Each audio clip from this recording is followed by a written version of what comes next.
The multiverses rules, invisible threads that keep realities separate and distinct. But rules, no matter how ancient or absolute, can break. And when they do, the impossible becomes inevitable. Goku didn't mean to shatter dimensional barriers. He was simply trying to escape, his instant transmission flickering desperately as he dodged an attack that would have vaporized a solar system. His fingers pressed to his forehead, searching for a familiar key signature, any anchor point in the chaos of battle. But the enemy's final attack collided with his teleportation at the exact moment of transit, and the fabric between worlds screamed. Reality twisted, folded, broke. One moment, Goku was surrounded by the vacuum of space and the brilliant flash of cosmic warfare. The next, he was falling through clouds that felt too thick, too real, painted in colors that didn't exist in his universe. The air tasted different, heavy with incense and mountain mist, and something he couldn't name, something ancient. He crashed through a canopy of impossibly large trees, their leaves the size of houses, and slammed into earth that rang like a gong beneath the impact. Dust exploded outward in a perfect circle. Birds, or what he assumed were birds, scattered from nearby branches, shrieking in alarm. They had too many wings and eyes that glowed like embers. Goku pushed himself up slowly, shaking his head. His GI was torn, blood trickling from a cut above his eye, but he was grinning despite the confusion. The fight-or-flight instinct that defined him was already analyzing his surroundings, cataloging threats, measuring power levels. Except there were no power levels. Not the way he understood them.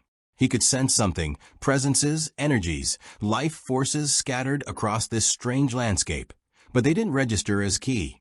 They were different. Spiritual. Celestial. Like trying to read a book written in a language he'd never seen, but somehow felt familiar. "Okay," Goku said aloud, his voice echoing strangely in the dense forest. "Where am I?"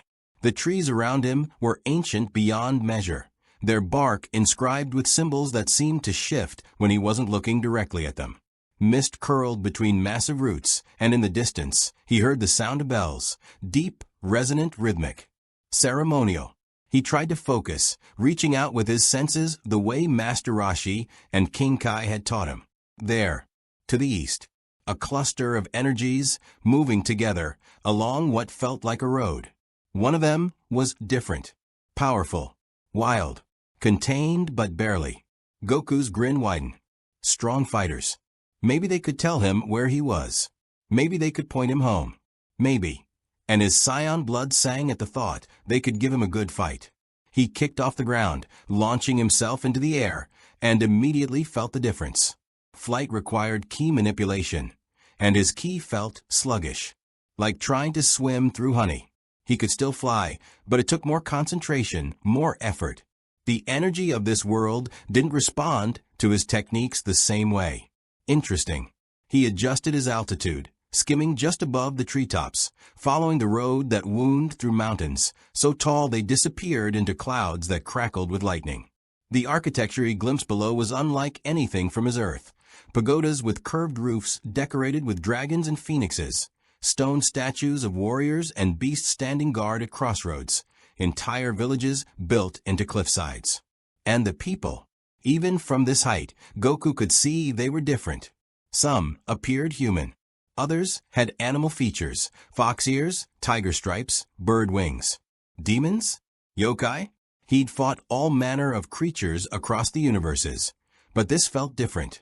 These beings belonged here. This was their world, operating on their rules. The group on the road came into view. 5 figures traveling together. A monk in simple robes riding a white horse, a pig-faced humanoid carrying a rake, a creature that looked like a river demon with a necklace of skulls, a horse that walked with too much intelligence in its eyes, and Goku's eyes widened. A monkey. Not just any monkey. A warrior monkey walking upright, wearing golden armor and a phoenix feather cap, carrying a staff that radiated power even from this distance. The staff extended and contracted as its wielder spun it casually, showing off or simply bored. The monkey warrior stopped mid-step. His head snapped upward, eyes golden, sharp, ancient, locking onto Goku with predatory precision. For a moment, Neither moved. Then the monkey warrior's face split into a grin that mirrored Goku's own. Wild, excited, dangerous. "Well, well," the warrior said, his voice carrying easily through the mountain air. "What do we have here? Another monkey falls from the sky. The heavens must be playing jokes today." Goku descended slowly, landing on the road with a soft thud. The rest of the group had stopped, the monk looking concerned, the pig demon and river demon reaching for their weapons. Up close, Goku could see the details. A golden circlet bound around the monkey warrior's head, barely visible beneath his cap. Scars that spoke of countless battles. Eyes that had seen both the heights of heaven and the depths of hell. This wasn't just a fighter. This was a legend. "Hi," Goku said, raising a hand in greeting. "I'm Goku. I'm kinda lost. Do you know how I can get back to Earth? Or, well, my Earth. This doesn't look like my Earth." The monkey warrior's grin widened. He planted his staff in the ground. The impact cracked the stone road, and leaned on it with exaggerated casualness. "Lost, you say? Fell from the sky, you say? And dressed like a martial artist with power rolling off you like steam from a hot spring." He tilted his head, studying Goku with an intensity that felt like being dissected. "You're either the most honest fool I've ever met, or the cleverest demon trap ever laid." "I'm not a demon," Goku said, though he'd been called worse. "Just a fighter. A really good fighter," he added with characteristic lack of humility. "I was in the middle of a battle, and something went wrong with my instant transmission, and then I was falling through weird clouds, and now I'm here." "Instant transmission," the pig demon grunted. "What kind of technique is that?" "Master," the monk said softly, his voice calm but authoritative. "We should be cautious. The road is full of deceptions." The monkey warrior, Goku was starting to suspect exactly who this was, though it seemed impossible, waved a dismissive hand. "Oh, Tang Sanzang, always so cautious. I can tell this one's no ordinary demon." He straightened, rolling his shoulders. "I am Sun Wukong, the great sage equal to heaven, the monkey king who disturbed the heavenly palace and fought the armies of the Jade Emperor to a standstill." Goku's eyes lit up. "Sun Wukong? The Monkey King? I've heard stories about you." "Well, sort of. There's this guy in my world my grandpa named me after." He stopped, grinning wider. "You're really strong, aren't you?" Sun Wukong's expression shifted from amusement to genuine interest. "Strong? Little brother, I've lifted mountains. I've fought gods. I've eaten the peaches of immortality and drunk the elixir of eternal life. I've mastered 72 transformations and can travel 108,000 li in a single somersault." He leaned forward. "And you're asking if I'm strong like you can sense it? Like you know what strength feels like?" "I can," Goku admitted. "Your energy is different from what I'm used to. But yeah, you're powerful. Really powerful." His fists clenched unconsciously, excitement building. "Want to spar?" The tension broke like a thunderclap. Sun Wukong threw back his head and laughed, a sound that echoed across the mountains and sent birds scattering for miles. "Oh, I like you. Straight to the point. No formality, no fear, just want to spar like you're asking about the weather." "Master Wukong," Tang Sanzang said more firmly, "we have a schedule to maintain. The journey can wait 5 minutes, Master," Wukong said, though his tone held affection beneath the irreverence. "It's not every day someone drops from the sky challenging the great sage." "I wasn't challenging," Goku clarified. "Just asking. But if you want to make a challenge." His aura flickered, white energy crackling around him like lightning, and for the first time since arriving, his ki responded properly, surging with scion battle joy. Sun Wukong's eyes gleamed. He lifted his staff, Rui Jingu Bang. Goku somehow knew, though he didn't know how he knew, and it expanded to the size of a tree trunk. Let's see what a monkey from another world can do. If you want to see more characters enter Journey to the West, hit that subscribe button and drop the name of a character you'd want to see in the comments below. May the Force, or in this case, the celestial energies, be with you. The mountain road was about to become a battleground, and neither monkey warrior could have been happier about it. They moved to a clearing at Tang Sanzang's insistence, The monk had no desire to explain to local villagers why the road had been destroyed by two fighting monkeys. Zhu Beiji, the pig demon, grumbled about the delay, while Sha Wujing, the river demon, simply watched with patient curiosity.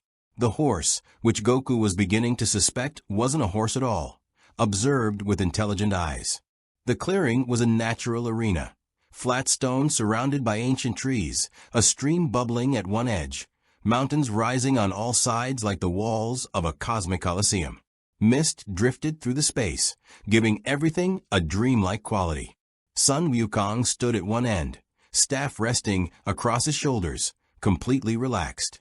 Goku stood opposite, bouncing slightly on his feet, warming up with the ease of someone who'd fought gods and monsters across multiple universes. Rules? Goku asked. Don't kill each other, Tang Sanzang called from the edge of the clearing. And don't destroy any villages. Those aren't rules, those are suggestions, Wukong said, grinning. He spun his staff once. It shrunk to the size of a needle, then expanded to the length of a bridge beam in the blink of an eye. How about this? First one to yield or get knocked out loses. No transformations or ultimate techniques, unless the other uses them first. Keep it simple, get to know each other style. Sounds fair, Goku said. He settled into his stance, feet apart, hands open, weight centered. It was the stance Grandpa Gohan had taught him decades ago, refined by countless masters across his journey. Simple, effective, ready for anything. Wukong's eyes narrowed appreciatively. You actually know what you're doing.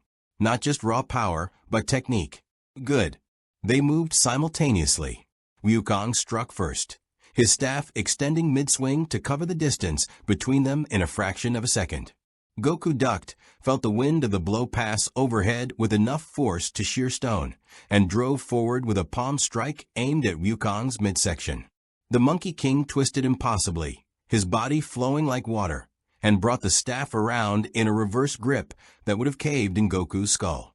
Goku caught the staff with both hands. The impact sent shockwaves rippling across the clearing, and used the momentum to flip over Wukong, landing behind him with a sweeping kick. Wukong jumped, his legendary somersault carrying him 50 feet into the air, and came down with an overhead strike that could have split a mountain. Goku blocked with crossed arms, his feet digging trenches in the stone as he absorbed the impact, then pushed back with explosive force. They separated, circling each other. Fast, Wukong observed, not even breathing hard. And strong. You took a full strike from Rui Jingu Bang, without breaking. Most demons can't say that. That staff's incredible, Goku said, equally unfazed. It changes size instantly. Is it magic? Divine treasure from the Dragon King's palace, Wukong said proudly. Weighs 17,550 pounds normally, but I can make it heavier, or lighter, or longer, or... Goku attacked mid-explanation, closing the distance with a burst of speed that left afterimages.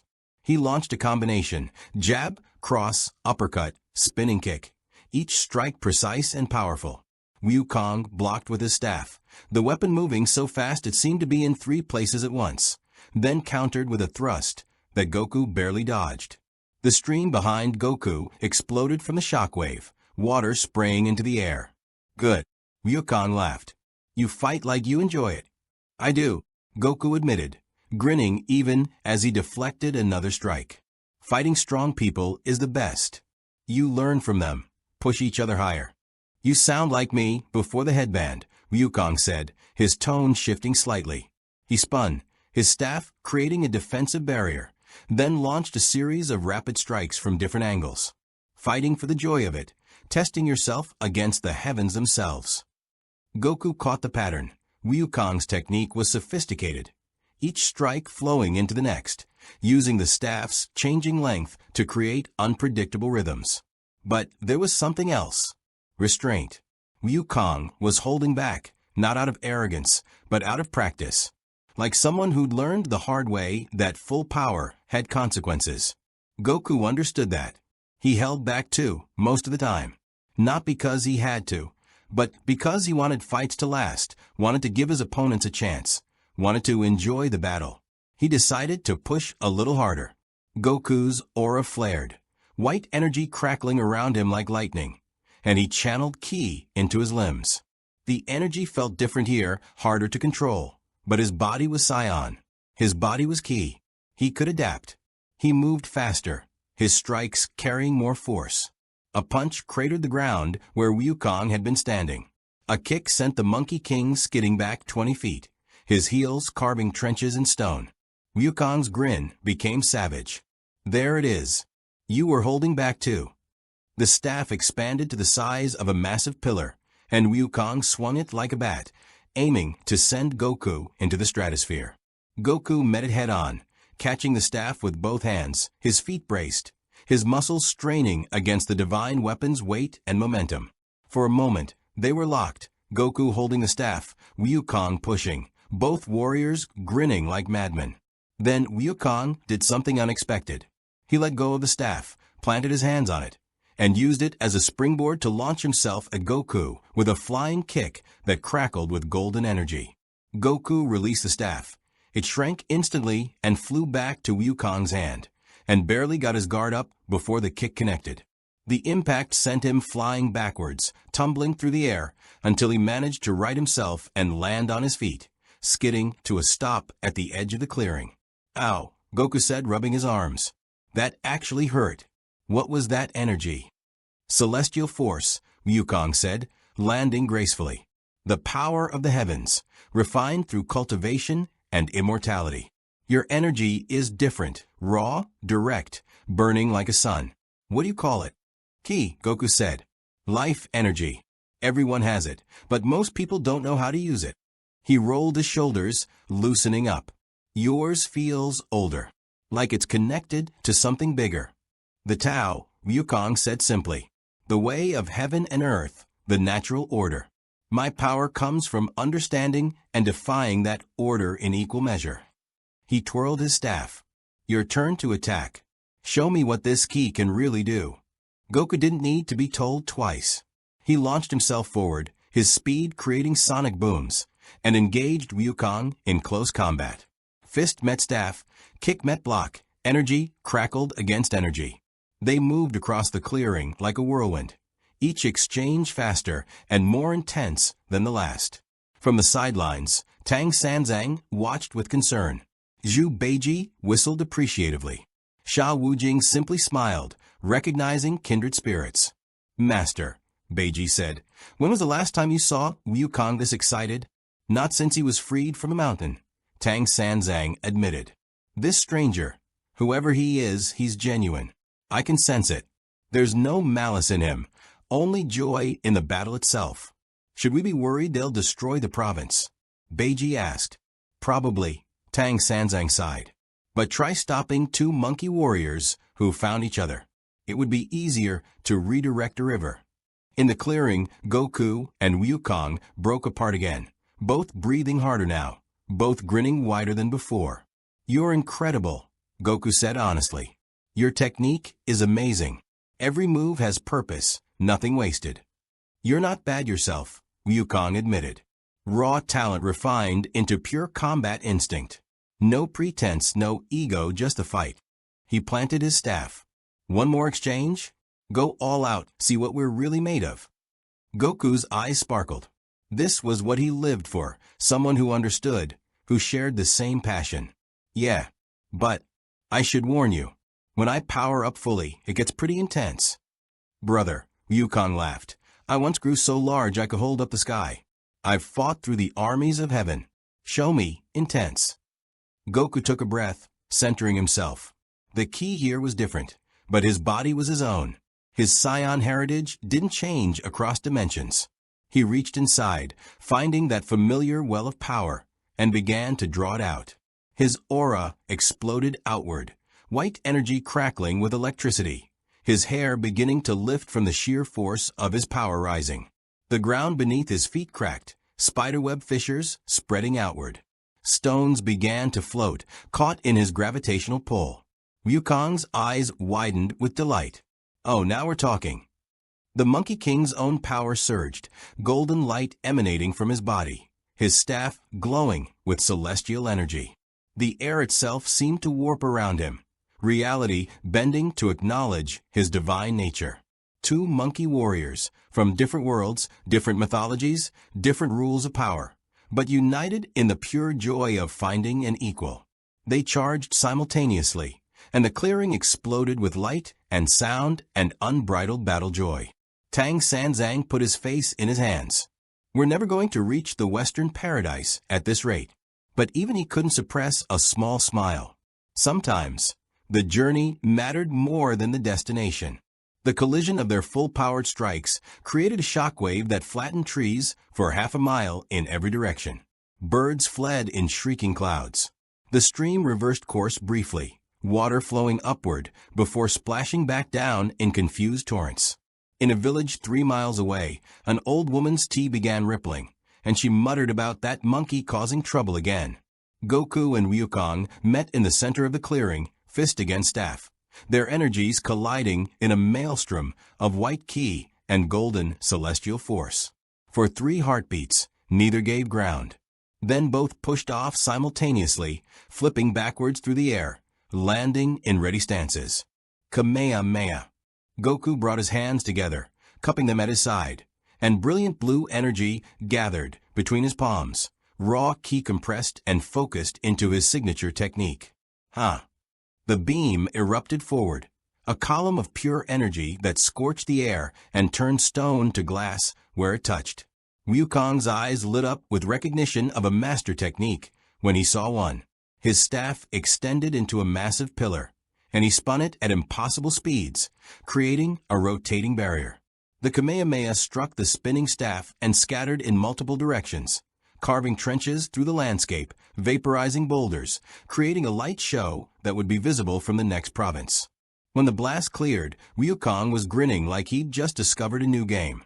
An energy projection technique, and beautifully executed. My turn. He planted his staff and made a complex hand gesture. His eyes glowed gold, and suddenly there were more of him. Perfect duplicates springing into existence, each one solid and real. 20 Sun Wukongs surrounded Goku, all grinning, all wielding identical staffs. 72 transformations include perfect cloning. Wukong's voice came from all of them simultaneously. Can you tell which is real? Goku closed his eyes, relying on ki sense rather than sight. But the energy signatures were identical. Either Wukong had distributed his power equally among the clones, or this world's magic operated on different principles than his ki sensing could detect. Fine. He'd adapt. Multi-form technique. Goku split himself into 4 copies, a technique he'd learned from Tien. Each copy held 25% of his power, but 4 against 20 were better odds. The clearing became chaos. Clones of both monkey warriors clashed in a whirlwind of combat, staff striking, fists flying, energy crackling, shouts of effort and joy echoing off the mountains. It was impossible to follow individual exchanges. The battle had become a storm of motion. Tang Sanzang covered his ears. Zhu Beiji was taking bets with Sha Wujing on which monkey would win. The horse nickered nervously. Goku's clones fought with coordinated precision, each one covering the other's blind spots, creating openings, adapting to Wukong's unpredictable style. But Wukong's clones fought with the experience of someone who'd battled the armies of heaven, each one a master warrior, moving with fluid synchronization that came from being different aspects of the same legendary being. Then Goku noticed something. One of the Wukong clones was slightly faster than the others, not in raw speed, but in reaction time. That one anticipated his moves a fraction of a second earlier. That one's grin was slightly more genuine. That was the real one. Goku's 4 clones suddenly converged on a single target, the Wukong clone that was slightly too good. They attacked from all sides simultaneously, forcing the real Sun Wukong to drop his deception and dismiss the other clones to focus his full power on defense. Clever. Wukong laughed as he blocked all 4 Gokus, his staff moving in impossible patterns. You sensed the original through the copies. You were a little too good, Goku admitted, his clones merging back into one. The real you couldn't help but fight better than the fakes. The curse of excellence, Wukong said dramatically, though his eyes showed appreciation for the observation. I've had 500 years to get used to this headband, but I still can't resist showing off. He touched the golden circlet around his head, and for a moment, his expression darkened. This lovely accessory prevents me from removing it or disobeying my master's core instructions. Buddha's little insurance policy to keep me on the righteous path. Goku's smile faded. Someone forced you to wear that? You can't take it off. Not someone. The Buddha himself. I was troublesome in my youth, declared myself equal to heaven, ate the peaches of immortality, stole the elixir of eternal life, defeated 100,000 celestial warriors, and generally made a nuisance of myself. Wukong's grin returned, but it was edged with old pain. So Buddha trapped me under a mountain for 500 years. When Tang Sanzang freed me, this headband was the price. Obedience in exchange for redemption. That's not fair, Goku said flatly. The concept of forced servitude made his scion blood boil. You're strong enough to make your own choices. Fair. Wukong laughed, but there was bitterness in it. Little brother, the heavens aren't about fairness. They're about order. Hierarchy. Knowing your place. He spun his staff. I challenged that order and lost. Now I'm earning my way back, one demon slain at a time, protecting a monk who lectures me about patience.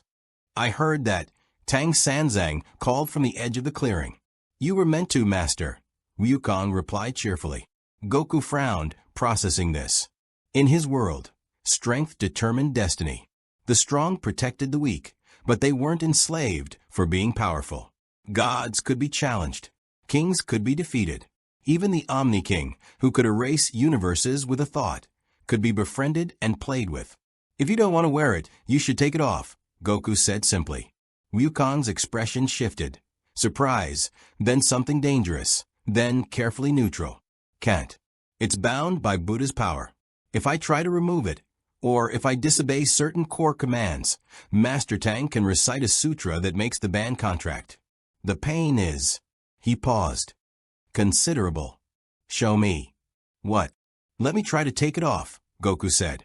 Maybe it only works on you. If someone else tries, maybe it's different. Tang Sanzang stood up abruptly. Absolutely not. Wukong, do not let him attempt that. Master, I wasn't actually going to. Yes, you were, Tang Sanzang said tiredly. I can see it in your eyes. You meet one sympathetic monkey warrior and immediately consider rebellion. Wukong had the grace to look sheepish. Can you blame me?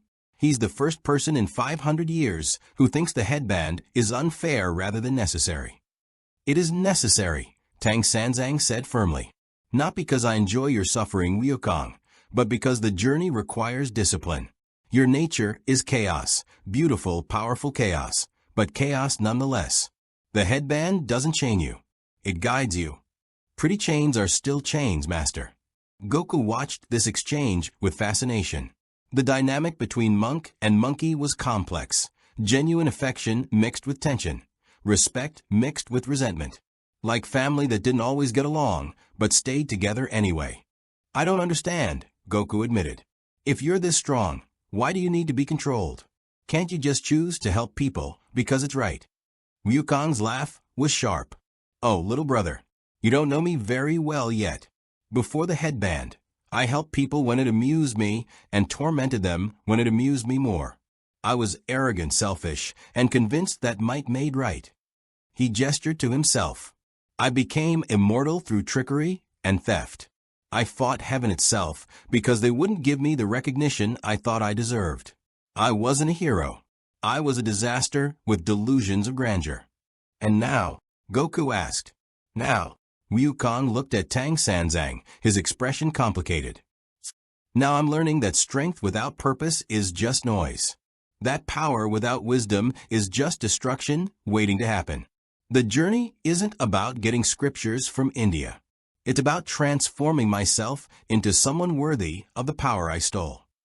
Goku was quiet for a moment, absorbing this. He'd met people like that. Vegeta came to mind, proud and destructive until he'd found something worth protecting beyond his own pride. Piccolo, who'd started as a demon king and became one of Earth's greatest heroes. Okay, Goku said finally, but you're still making your own choice to stay, right? The headband might hurt if you rebel, but you're choosing the journey anyway. Most days, Wukong admitted. Some days the headband is the only thing keeping me from flying back to the mountain and living free again. Then that's different, Goku decided. You're not a slave. You're just doing hard training. Like when I trained with King Kai or Whis. It was tough, and sometimes I wanted to quit, but I chose to stay because I wanted to get stronger. Wukong stared at him, then burst out laughing. Genuine, delighted laughter. Training. You call 500 years of punishment and servitude training. Oh, I like you more and more, little brother. Wukong, Tang Sanzang said, his tone carrying both warning and amusement. Please don't adopt this stranger's philosophy.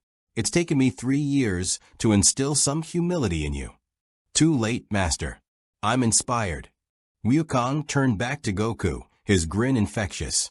Alright, since we've established you're not a demon, and I'm not allowed to seriously hurt you, let's address the real question. Where exactly did you come from, and how do we get you home? Goku's expression fell slightly. I don't know. I was fighting someone really strong, and when I tried to use instant transmission to escape, something went wrong. I ended up here. I can usually sense Earth's energy from anywhere. I've teleported across universes before, but here, he concentrated, his face scrunching with effort. I can't feel anything familiar. It's like my Earth doesn't exist from this place. Because it probably doesn't, Wukong said matter-of-factly. This is the Middle Kingdom, the center of the world. Above us are the heavenly realms where gods and immortals dwell. Below us are the underworld kingdoms where the dead are judged. Around us are the seas, and beyond those. He shrugged. Nothing. Or other worlds, but not ones we can normally reach. So I'm stuck. Maybe. Maybe not. Wukong tapped his chin thoughtfully. We're on a journey to retrieve Buddhist scriptures from the Western paradise. Along the way, we encounter all manner of demons, spirits, and immortals. Some of them have access to powers and knowledge beyond normal means. It's possible one of them might know how to send you home. Or, his grin turned mischievous. We could ask the gods directly. Wukong, no, Tang Sanzang said immediately. Wukong, yes, the Monkey King countered. We're passing near a celestial way station in 2 days. Perfect opportunity to get answers. The last time you visited a celestial way station, you stole 3 bottles of immortal wine and insulted a thunder god. He was pompous, and the wine was right there. Goku couldn't help but laugh. These two reminded him of himself and Piccolo, or himself and Vegeta, or himself and literally anyone who tried to keep him out of trouble over the years. I don't want to cause problems, Goku said. But if there's a way home, I should take it. My friends will be worried. And there's still that fight I need to finish. Always another fight, Wukong said knowingly. I understand completely. He extended his hand. Until we find your way home, why don't you travel with us? The road is long, demons are plentiful, and I could use someone who understands the joy of a good battle. Goku looked at the offered hand, then at the group of pilgrims watching from the edge of the clearing. Tang Sanzang looked resigned. Zhu Beiji looked curious. Sha Wujing smiled welcomingly. Another world, another journey, another chance to fight strong opponents and help people along the way. Goku took Wukong's hand and shook it firmly. Yeah, I'd like that. 2 monkey warriors, 1 journey, and the road to the west stretched before them. The pilgrimage resumed with an additional member, and the dynamic of the group shifted immediately. Tang Sanzang rode his horse at the front, reciting sutras softly, his calm presence a steady anchor. Zhu Beiji, who insisted Goku call him Brother Pig, walked alongside, carrying the luggage with his 9-toothed rake strapped to his back. Sha Wujing, the quiet river demon, brought up the rear with his monk spade, his eyes constantly scanning for threats. And flanking the group on either side, like twin guardians, walked Son Wukong and Son Goku, 2 monkey warriors who couldn't stop comparing techniques. So your staff can change size at will? Goku asked, eyeing the Rui Jingu Bang with fascination. Instantly, Wukong confirmed proudly. From the size of a needle to a pillar that could hold up the sky. It weighs over 17,000 pounds, but in my hands, it's light as a feather. Want to try holding it?" He offered the staff. Goku took it, and immediately his arms dropped, the staff's true weight asserting itself. It didn't crush him, but it was like suddenly holding a small building. "Whoa." Goku grinned, muscles straining. "This is incredible. How do you make it so light?" "The staff recognizes me as its master," Yukon explained. "It was originally a pillar used by the Dragon King to measure the depths of the ocean. I took it because nothing else was heavy enough for my strength." He paused. "Well, took is a polite word. Intimidated the Dragon King into giving me is more accurate." Goku laughed, hefting the staff experimentally before handing it back. "In my world, we don't usually use weapons. Most fights are hand-to-hand or energy attacks. But I trained with my power pole when I was a kid. It could extend like yours, but not change weight." "Energy attacks," Ryukong mused. "Like that blue beam you used earlier." "The Kamehameha." "Kamehameha," Goku corrected. "It's a technique my master, Master Roshi, created. You gather your ki, focus it between your palms, and release it all at once. Took me years to learn it properly, but now it's second nature." "Teach me." Goku blinked. "What?" "Teach me your technique," Ryukong repeated, his eyes gleaming with interest. "I've mastered 72 transformations, learned immortality techniques from multiple sources, and fought with the greatest warriors in heaven. But I've never seen energy manipulation quite like yours. It's raw, direct, efficient. I want to learn it. And I want to learn your transformations," Goku said immediately. "The cloning technique, especially. And that thing where you grew really big. Can you teach me that?" "Boys," Tang Sanzang called from the front, not turning around. "We're on a pilgrimage, not a martial arts training journey." "Why can't it be both, Master?" Ryukong called back. "Because the last time you focused on martial arts instead of spiritual cultivation, you declared war on heaven. I was young and impulsive. I'm much more mature now." Zhu Beiji snorted. "You're literally comparing techniques with a stranger you met 3 hours ago." "Exactly. Growth. In the past, I would have fought him to the death to prove superiority. Now I'm collaborating. See the difference, Master?" Tang Sanzang sighed, but didn't argue further. Goku got the impression the monk had learned to pick his battles when it came to the Monkey King's enthusiasms.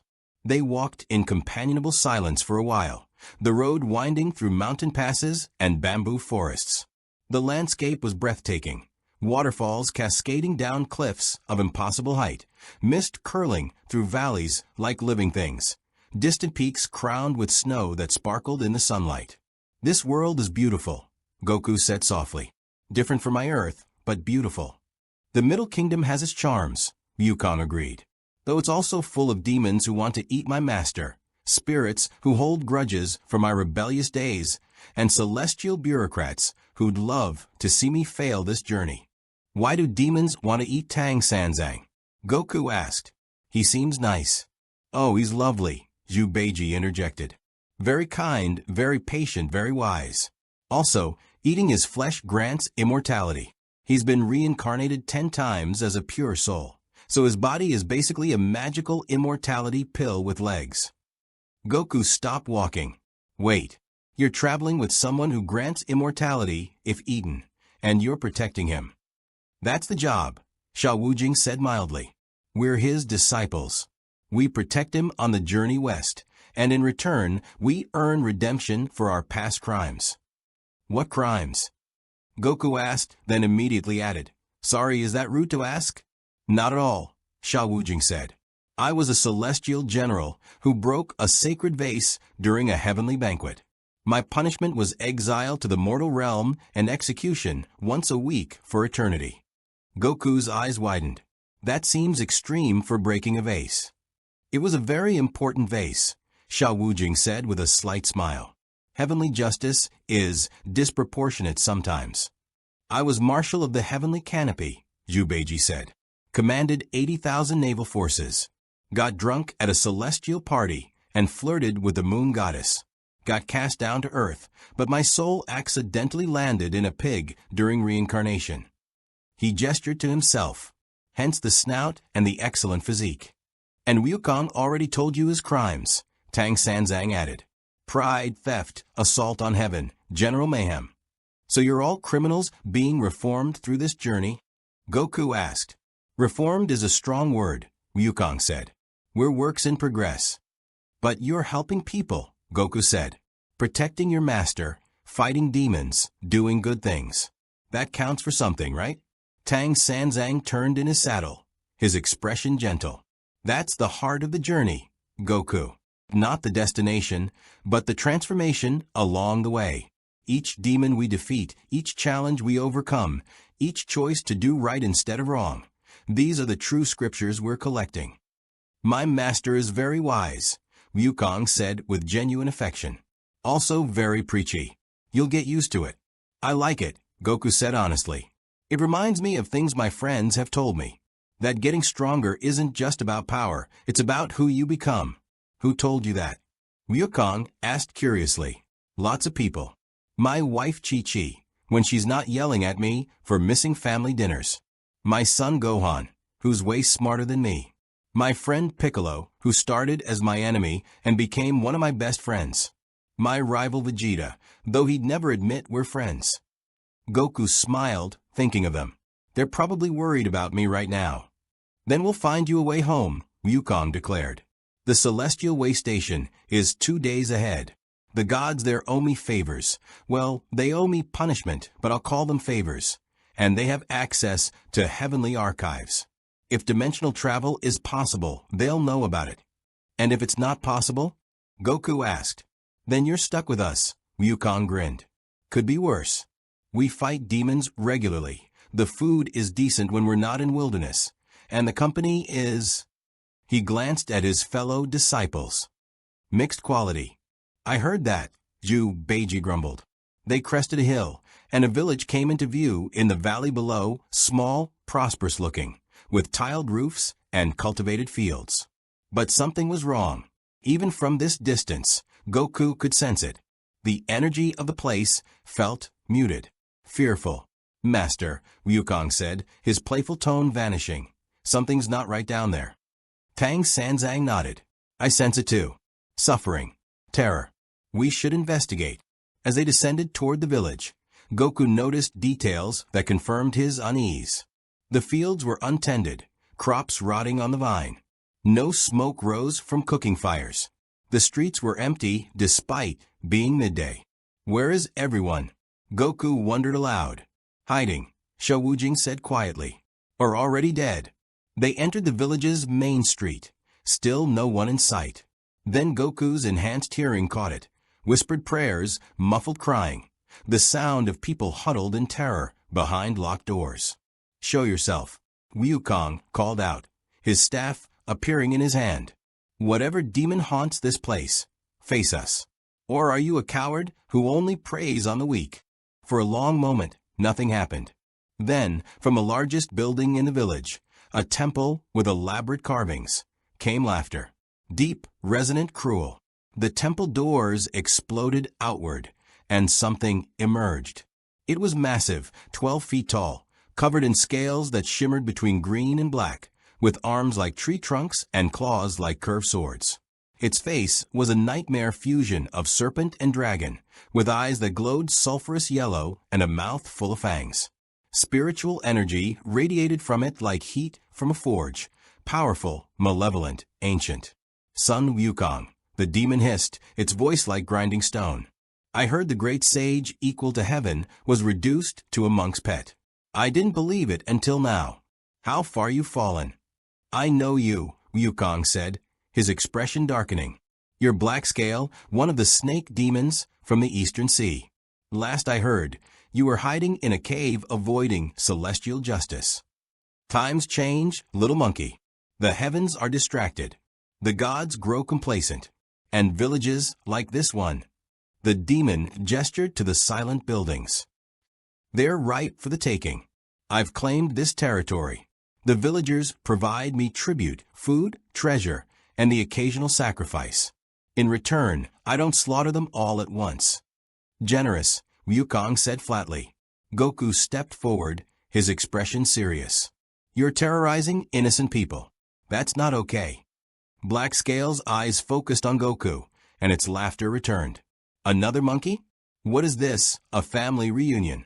Do you think I'm afraid of? The demon stopped mid-sentence, its eyes narrowing as it actually looked at Goku, sensing his energy. What are you? You're not from this world.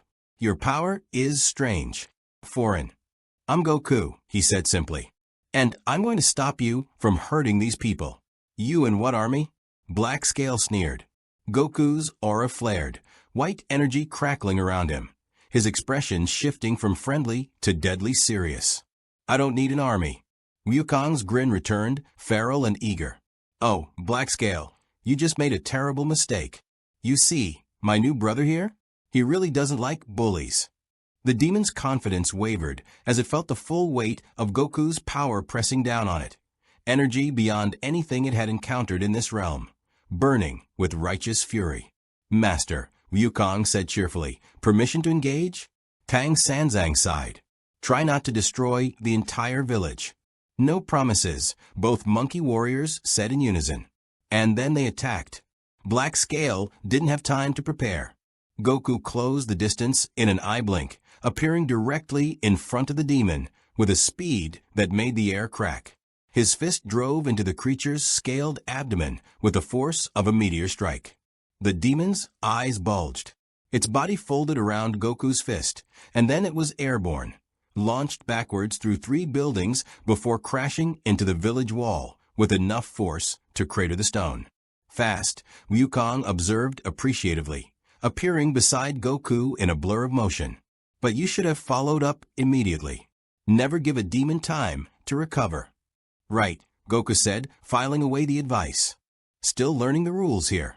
Black Scale emerged from rubble, roaring in pain and fury. Its scales were cracked where Goku had struck, green ichor seeping from a wound. You dare.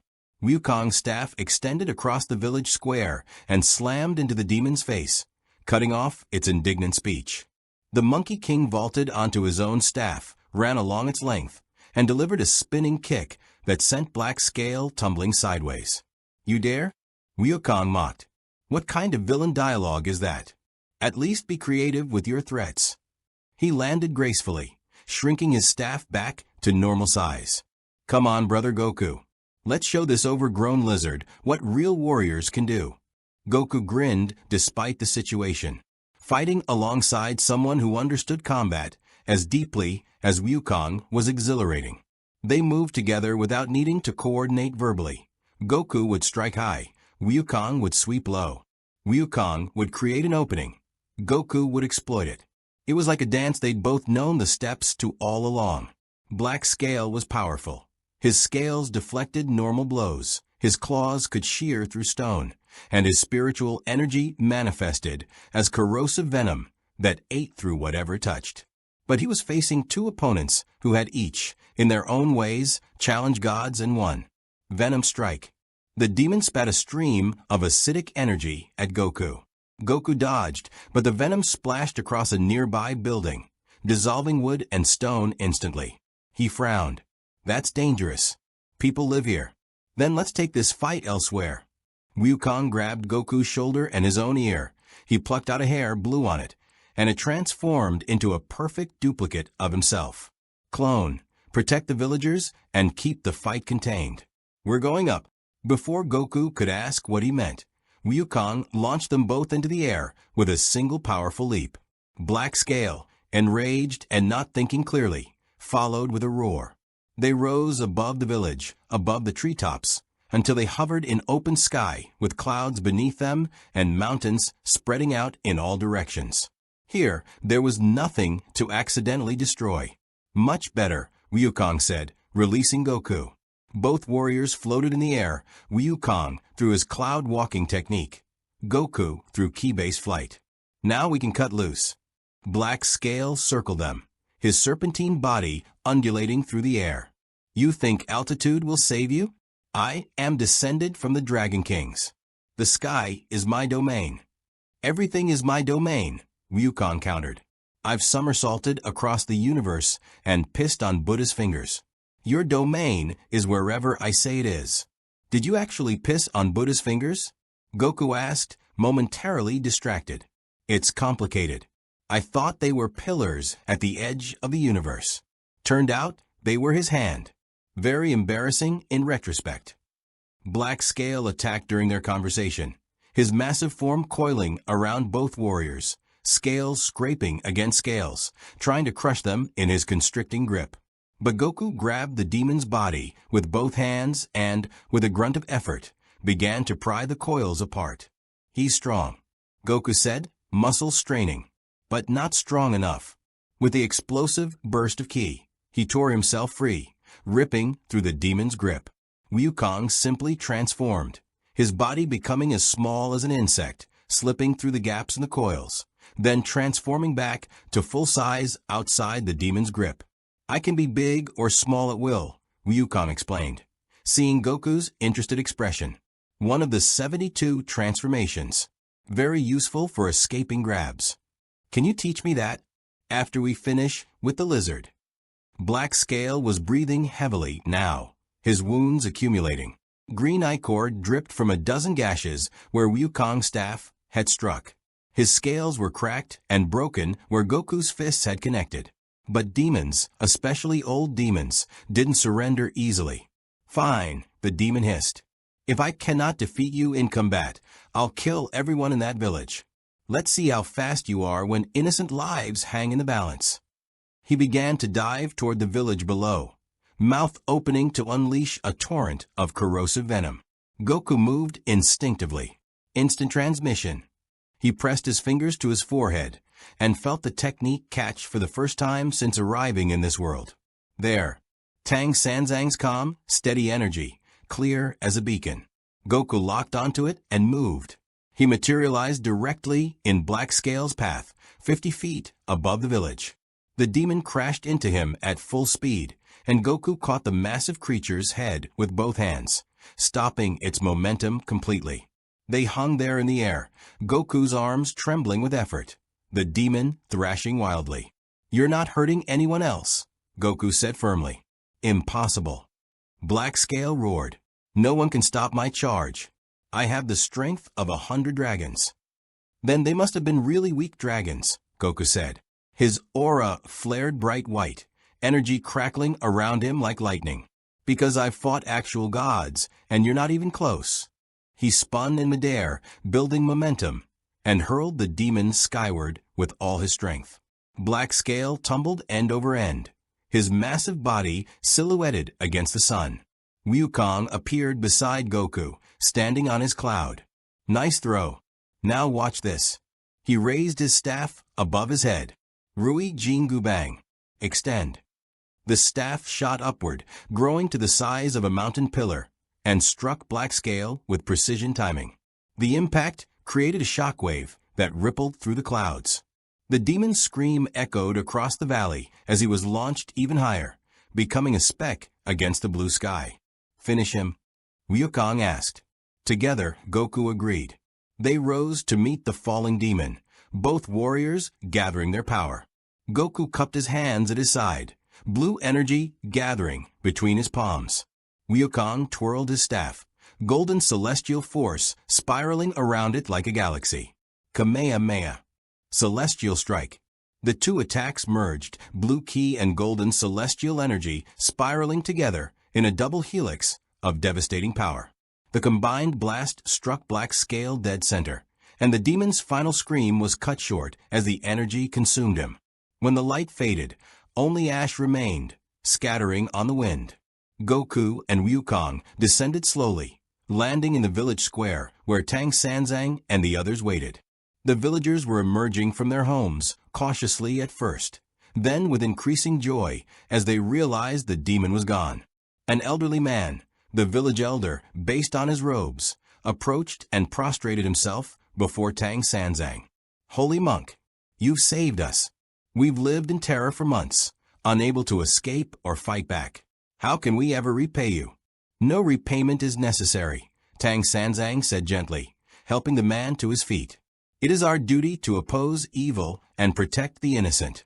Though I must credit my disciples for the actual combat, I merely provided moral support. You provided the reason to fight, Master, Wukong said. We're the weapon, you're the hand that guides it. The villagers surrounded them, offering food, lodging, gratitude. Children stared at Goku and Wukong with wide eyes, the two monkey warriors instantly recognizable as the ones who'd slain the demon. Are you gods? A little girl asked Goku. No, Goku said, kneeling to her level. Just someone who likes to help people. And fight strong opponents, he added honestly. Though that demon wasn't as strong as I hoped. You're never satisfied, Wukong laughed. That's a good quality in a warrior. That night, the village held a feast in their honor.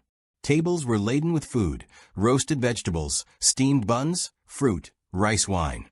Musicians played, children ran around in excitement, and the atmosphere was one of pure joy and relief. Goku ate with his characteristic enthusiasm, much to Zhu Beiji's delight. Finally, someone who appreciated food as much as he did. Wukong regaled the villagers with exaggerated stories of their battle, making it sound far more dramatic than it had been. Tang Sanzang spoke quietly with the village elder about rebuilding and recovering. Sha Wujing simply smiled and enjoyed the peaceful moment. Later, as the celebration wound down, Goku found himself sitting with Wukong on the roof of the temple, looking up at unfamiliar stars. Your technique, Wukong said quietly. The instant transmission. You used it during the battle. Yeah, Goku said surprised. It worked for the first time since I got here. I could sense Tang Sanzang's energy clearly, like a lighthouse in the dark. Before, everything felt muffled. You're adapting, Wukong observed. Your key is learning to resonate with this world's spiritual energy. Give it time, and you'll probably be able to sense everything here the way you did in your world. Is that good or bad for getting home? Wukong was quiet for a moment. Honestly, I don't know. If you're adapting to this world, it might mean you're becoming part of it. Or it might just mean you're learning new skills. He glanced at Goku. Would it be so terrible? Staying here. Goku thought about Chi-Chi, who would be furious and worried. About Gohan and Goten, who needed their father. About Vegeta, who would probably train himself to death trying to surpass Goku if he never came back. About all the friends who depended on him. The Earth that needed protecting. But he also thought about this journey. These new companions. The feeling of fighting beside Wukong like they were brothers in truth as well as name. I have people who need me, Goku said finally. A family, friends, a whole planet to protect. I can't just abandon them, even for something this interesting. I understand, Wukong said, and he sounded like he truly did. I had a kingdom once, a mountain full of monkeys who called me king. I abandoned them for immortality and glory. And by the time I was trapped under the mountain, I couldn't even remember their faces. He looked up at the stars. Don't make my mistakes, brother. Go home to your family when you can. But until then, Goku said, I'll help you with your journey. It's the least I can do. The least you can do is teach me that instant transmission technique, Wukong said, his grin returning. And that energy beam. And whatever other tricks you're hiding. Deal, Goku laughed. If you teach me your transformations and that cloud walking technique. They shook hands on it. Two monkey warriors under strange stars, and the journey to the west continued. 2 days of travel brought them to the celestial way station, and Goku understood immediately why Wukong had been both excited and apprehensive about this stop. The way station wasn't a building in the traditional sense. It was a tear in reality. A shimmering curtain of light that hung in the air between two ancient stone pillars carved with script that hurt to look at directly. Beyond the curtain, Goku could glimpse impossible architecture. Buildings that existed at multiple angles simultaneously, staircases that led in directions that shouldn't exist, gardens where flowers bloomed with petals made of crystallized starlight. The celestial bureaucracy maintains these stations across the mortal realm. Tang Sanzang explained as they approached. They serve as waypoints between heaven and earth, allowing gods and immortals to conduct business without fully descending to the mortal plane. And they're staffed by the most uptight, rules-obsessed, grudge-holding bureaucrats you'll ever meet, Wukong added cheerfully. I may have made an impression during my rebellious phase. You stole their wine. destroyed 3 administration halls, and transformed the Jade Emperor's throne into a pile of dung. Zhu Beiji said flatly. The throne thing was actually an accident. I was aiming for his advisor's seat. Goku stared at Wukong with new appreciation. You turned the Emperor's throne into poop. Magical poop, Wukong clarified. There's a difference. There really isn't, Tang Sanzang sighed. As they crossed the threshold, reality shifted. One moment they were walking on a mountain road. The next, they stood in a vast courtyard of white jade, surrounded by architecture that made Goku's head spin.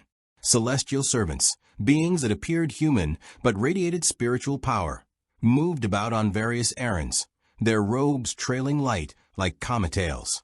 At the courtyard's center sat a pavilion, and within it a figure rose to greet them. He was tall, dignified, wearing robes of deep blue embroidered with silver clouds. His beard was perfectly groomed, his expression neutral but watchful. Tang Sanzang, the celestial official said, bowing respectfully. Your pilgrimage is progressing well, I trust. It is, Administrator Chun. Tang Sanzang returned the bow. We seek only to rest briefly and perhaps consult the archives on a matter of some unusual circumstance. Administrator Chen's eyes flicked to Wukong, and his expression soured slightly. Son, Wukong, still bound to your master, I see. How reassuring. Administrator, Wukong said with exaggerated politeness. You're looking well. The last 5 centuries have been kind to you. Barely aged a day. Immortals don't age, you buffoon. Exactly.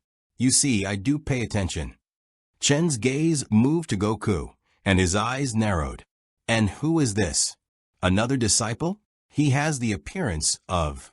He paused, clearly sensing something wrong. What are you? I'm Goku, Goku said, waving. I'm from another world. Got here by accident. We're hoping you can help me find a way home. The courtyard went silent. Every celestial servant stopped what they were doing and turned to stare. Administrator Chen's expression cycled through confusion, disbelief, suspicion, and finally settled on professional concern. Another world, he repeated slowly. You claim to be from another world entirely? Not a distant kingdom, not a hidden realm, but a completely separate reality. Yeah, pretty much, Goku confirmed. My Earth is different from this one. Different people, different gods, different everything. I was fighting someone and my teleportation technique malfunctioned, and I ended up here. Chin was quiet for a long moment, his mind clearly working through the implications. This is unprecedented. The barriers between worlds are absolute. They cannot be breached except by the most powerful cosmic forces. He studied Goku more carefully. And yet you're here. Your energy is completely foreign to our spiritual framework. You're not a demon, not a spirit, not human in any conventional sense. I'm a scion, Goku explained. It's a warrior race from my universe. We're really strong and we love fighting. A warrior race, Chin murmured. That explains the resemblance to Sun Wukong. You're both essentially walking catastrophes, barely contained by social convention. Hey, both monkey warriors protested simultaneously. I resent that, Wukong continued. I'm completely contained by social convention now. I haven't destroyed a single heavenly palace in over 3 years. A remarkable achievement, Chin said dryly. He turned to Tang Sanzang. Master, are you certain bringing this? Scion, to a celestial way station is wise? If the Jade Emperor learns of a being from another reality wandering freely. Which is why we're consulting you privately, Tang Sanzang said smoothly. We seek only information. How can Goku return to his world? What cosmic forces or techniques might enable such travel? Chun stroked his beard thoughtfully. The archives might contain something. Ancient texts speak of the primordial chaos before the current order, when the boundaries between realms were less fixed. And there are legends of beings who could traverse the void between worlds. He paused. But such knowledge is dangerous, highly restricted. I would need authorization from... Oh, come on, Wukong interrupted. You have access to everything here. Just bend the rules a little.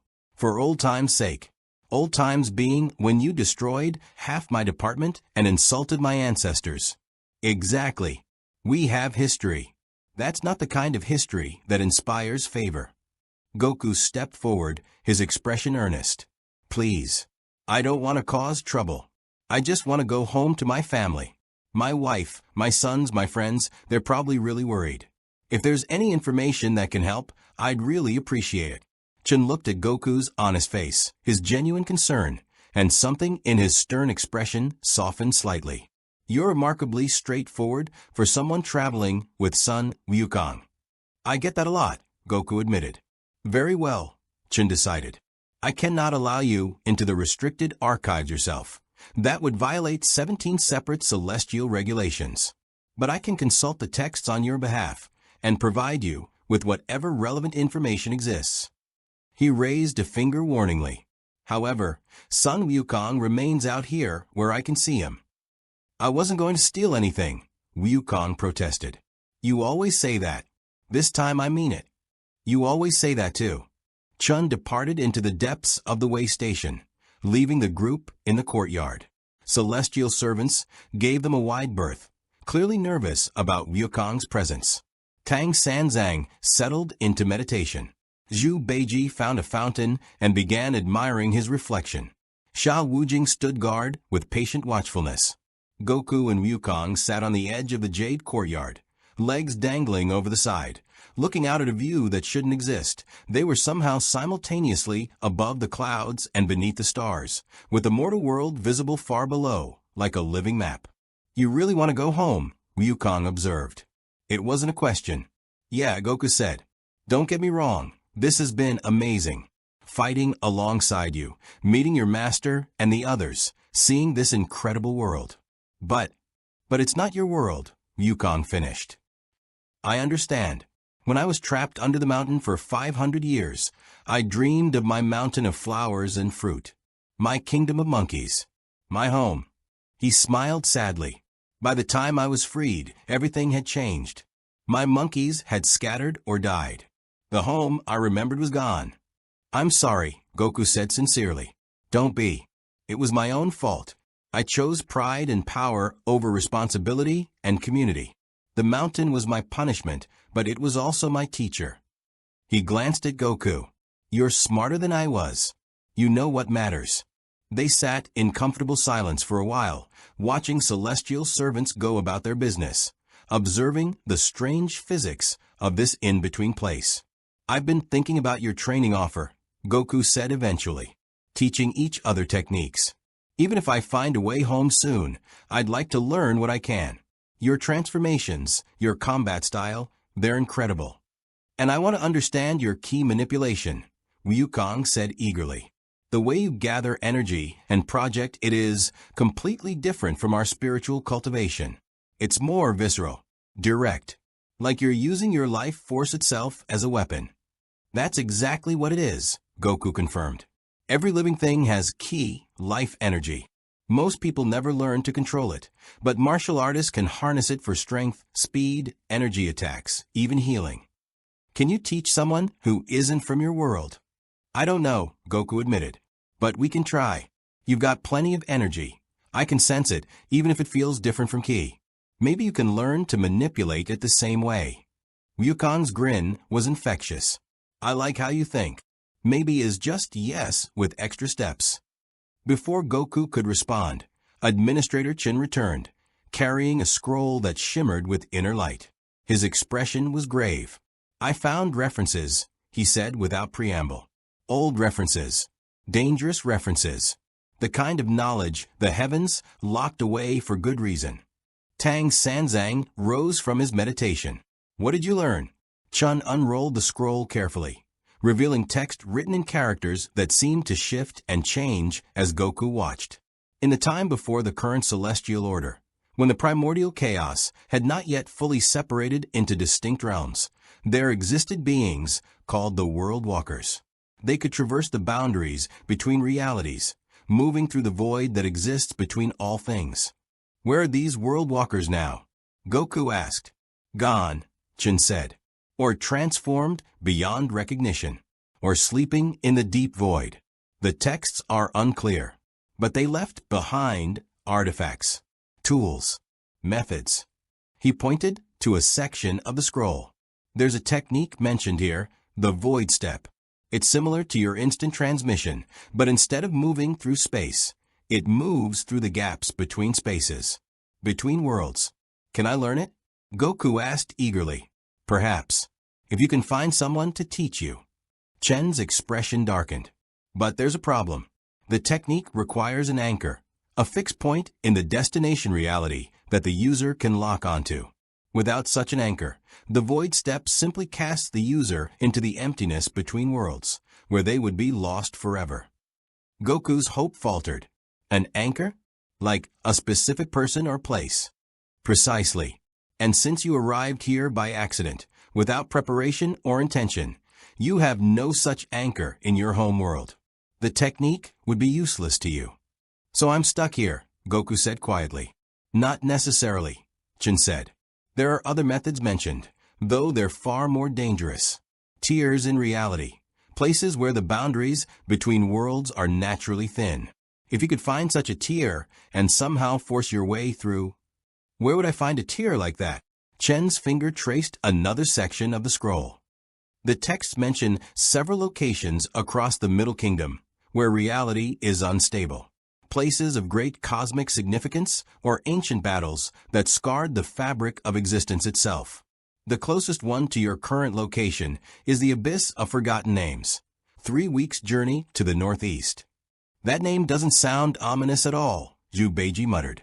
It's called that because those who enter rarely return, Chen explained. And those who do return can never remember their own names. The place exists partially outside normal reality, touching multiple worlds simultaneously. If there's anywhere you might find a passage home, it would be there. Goku stood, determination replacing disappointment. Then that's where I need to go. Brother, Wukong said, also standing, that's weeks out of our way. The journey to the west can wait, Tang Sanzang interrupted gently. He looked at Goku with kind eyes. A man who wants to return to his family deserves our help. We'll accompany you to the abyss. Master, are you certain? Xiao Wujing asked. We're already behind schedule, and the abyss is notoriously dangerous. I'm certain, Tang Sanzang said firmly. The journey is as much about the people we help as the destination we seek. Goku has helped us. Now, we help him. Wukong's expression shifted from concern to pride. You see, Brother Goku? I told you my master was wise. Preachy but wise. Goku felt warmth spread through his chest, gratitude, affection, the bond of true friendship forming. Thank you. All of you. Administrator Chen cleared his throat. Before you embark on this suicide mission, there's one more thing. He produced a small jade token from his robes. This is a celestial beacon. If you find yourself in genuine mortal danger, and I mean reality ending, not just fighting a strong demon danger, break it. It will summon celestial intervention. Once. Use it wisely. Goku accepted the token carefully. Thank you, Administrator Chun. Don't thank me. Just try not to break the universe. We have enough paperwork as it is. Chun bowed to Tang Sanzang. Safe travels, holy monk. And Sun Wukong, try not to destroy anything on your way out. No promises. Wukong called cheerfully as they departed. As they crossed back through the shimmering threshold into the mortal world, Goku looked at the jade token in his hand, then at his companions, this group of reformed criminals and holy monks who decided to help a stranger find his way home. 3 weeks to the abyss, he said. That's plenty of time to learn some new techniques. And fight whatever demons we encounter along the way, Wukong added eagerly. And meditate on the nature of attachment and letting go, Tang Sanzang said pointedly. And eat. Zhu Beiji contributed. Don't forget eating. They set off toward the northeast, toward danger and uncertainty, and perhaps a way home. But for now, on this road, under this strange sky, Goku had found something unexpected. A brotherhood forged through combat and choice. The journey continued. The road to the abyss of forgotten names wound through territories that grew increasingly strange as they traveled. The first week passed through normal countryside, villages, farmland, the occasional bandit that Wukong dispatched with almost contemptuous ease. But as they moved northeast, the land itself began to change. Trees grew at impossible angles, their trunks spiraling toward a sky that seemed farther away with each passing day. Rivers ran uphill before remembering which way gravity pointed and reversing course. Rocks floated lazily through the air like dandelion seeds. The very air tasted different, thinner, sharper, charged with energy that made Goku's skin tingle. "We're approaching a reality border," Tang Sanzang explained during their second week. "Places where the normal laws of existence become flexible. The abyss sits at the convergence of multiple such borders, which is why it touches many worlds simultaneously." "It's making my ki feel weird," Goku said, flexing his fingers. "Like it's trying to flow in directions that don't exist." "That's your energy adapting to local distortions," Wukong said. He'd been teaching Goku the basics of his transformation techniques during their travels, and Goku had been teaching Wukong ki control in return. Neither had fully mastered the other's techniques yet, but progress was being made. "Don't fight it. Let your power flow with the strangeness rather than against it." Goku closed his eyes, following Wukong's advice. Instead of forcing his ki to behave normally, he let it bend and twist with the distorted space around them. Immediately, he felt the difference. His energy moved more freely, finding paths through reality's warped fabric. When he opened his eyes, he was floating 3 feet off the ground without consciously trying. "Well done." Wukong laughed. "You're learning. Next, try this." He performed a hand gesture, and suddenly there were 5 of him, each one solid and real.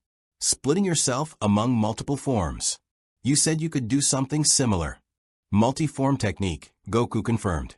He concentrated, and his body split into 4 identical copies. Each one held 25% of his total power, but they moved independently, thinking and acting as one distributed consciousness.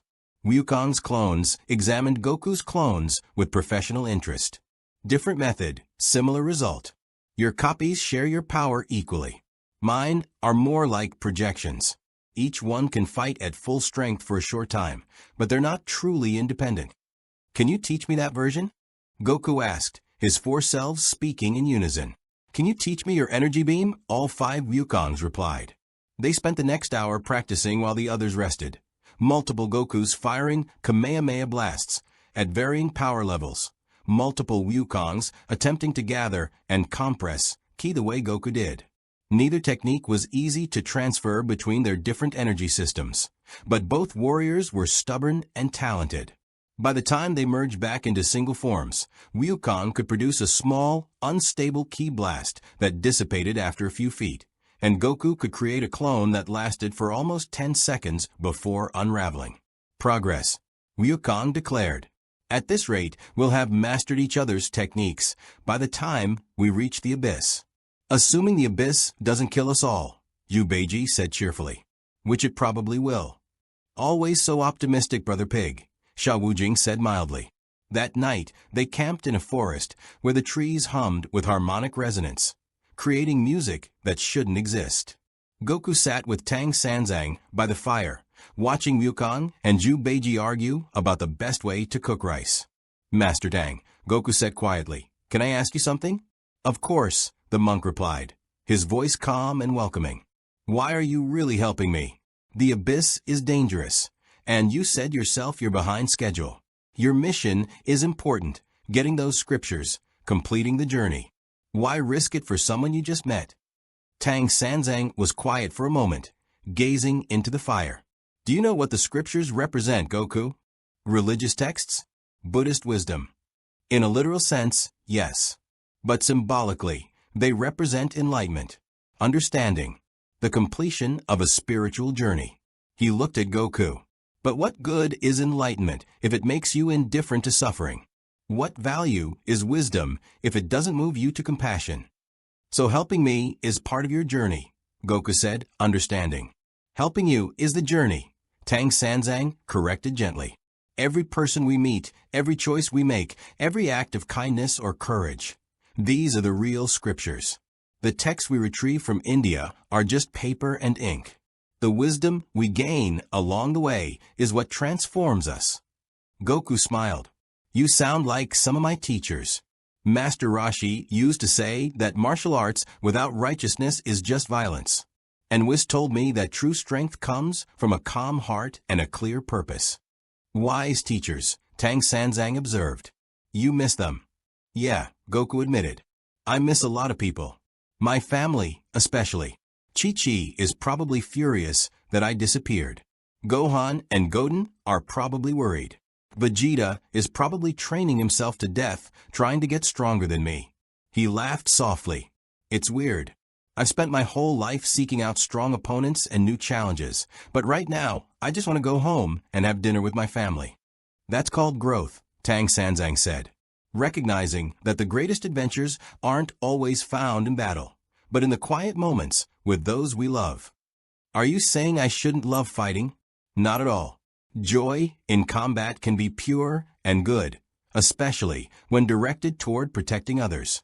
But it should be balanced with joy in peace, in community, in simple human connection. He smiled. Or scion connection, in your case. From across the camp, Wukong called out, Are you lecturing Goku about balance again, Master? Leave the poor man alone. He just got here. I'm trying to prevent him from making your mistakes. Tang Sanzang called back. My mistakes are legendary. They should be celebrated. They should be avoided. Goku laughed, feeling the warmth of companionship, the easy affection between master and disciple despite their constant bickering. It reminded him of his own friendships, the way Piccolo pretended to be annoyed but always showed up when needed, the way Vegeta insulted him constantly but would die before letting anyone else hurt him. The next morning, they encountered their first real obstacle. The path ahead simply ended. Not at a cliff or a river, but at a wall of nothing. Reality itself terminated in a smooth, featureless barrier that hurt to look at directly. It was like staring at the edge of existence, and Goku's eyes couldn't quite process what they were seeing. A reality scar, Wukong said, his expression serious. Old battleground probably.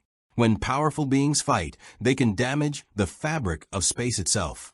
This wound never healed properly. Can we go around? Goku asked. Would take weeks, Xiao Wujing said, consulting a map that Administrator Chun had provided. According to this, the scar extends for hundreds of miles in both directions. The only way forward is through a hole in reality, Zhu Beiji said flatly. This journey gets better and better. Tang Sanzang dismounted from his horse and approached the barrier carefully. He placed his hand against it and immediately jerked back, his eyes wide. I saw something. Many things. Other worlds bleeding through, all pressing against this wounded space. That's the danger, Wukong explained. In places like this, the boundaries are so thin that you can accidentally fall through into another world entirely. One wrong step, and you might end up somewhere even stranger than here. Goku stepped forward, his expression thoughtful. Wait, if this is a weak point between worlds, and I need to find a way to slip between worlds to get home. He looked at Wukong. Could I use this? Could I try to sense my world from here and maybe force my way through? Absolutely not, Tang Sanzang said immediately. The energies here are chaotic, uncontrolled. You could end up anywhere or nowhere. The abyss of forgotten names has structure, even if it's dangerous. This is just raw wound in existence. But Master, Wukong said slowly, he has a point. If Goku could learn to navigate these thin places, he could use the abyss more effectively when we get there. Navigate? He'd be torn apart by competing realities. Not if we anchor him, Wukong countered. He pulled out a hair, blew on it, and transformed it into a long, glowing rope. Tie this around your waist, brother. I'll hold one end. You can venture close to the boundary, try to sense your world. And if anything goes wrong, I'll pull you back. Goku looked at the rope, then at the barrier of nothing, then back at Wukong. You trust me not to pull you through with me? I trust you to fight like hell to stay here while you're learning, Wukong said. And I'm strong enough to haul you back. Probably. That's not reassuring, Goku said, but he was already tying the rope around his waist. Tang Sanzang sighed deeply. Why do I bother trying to instill caution in either of you? Because you're optimistic about human nature? Zhu Beiji suggested.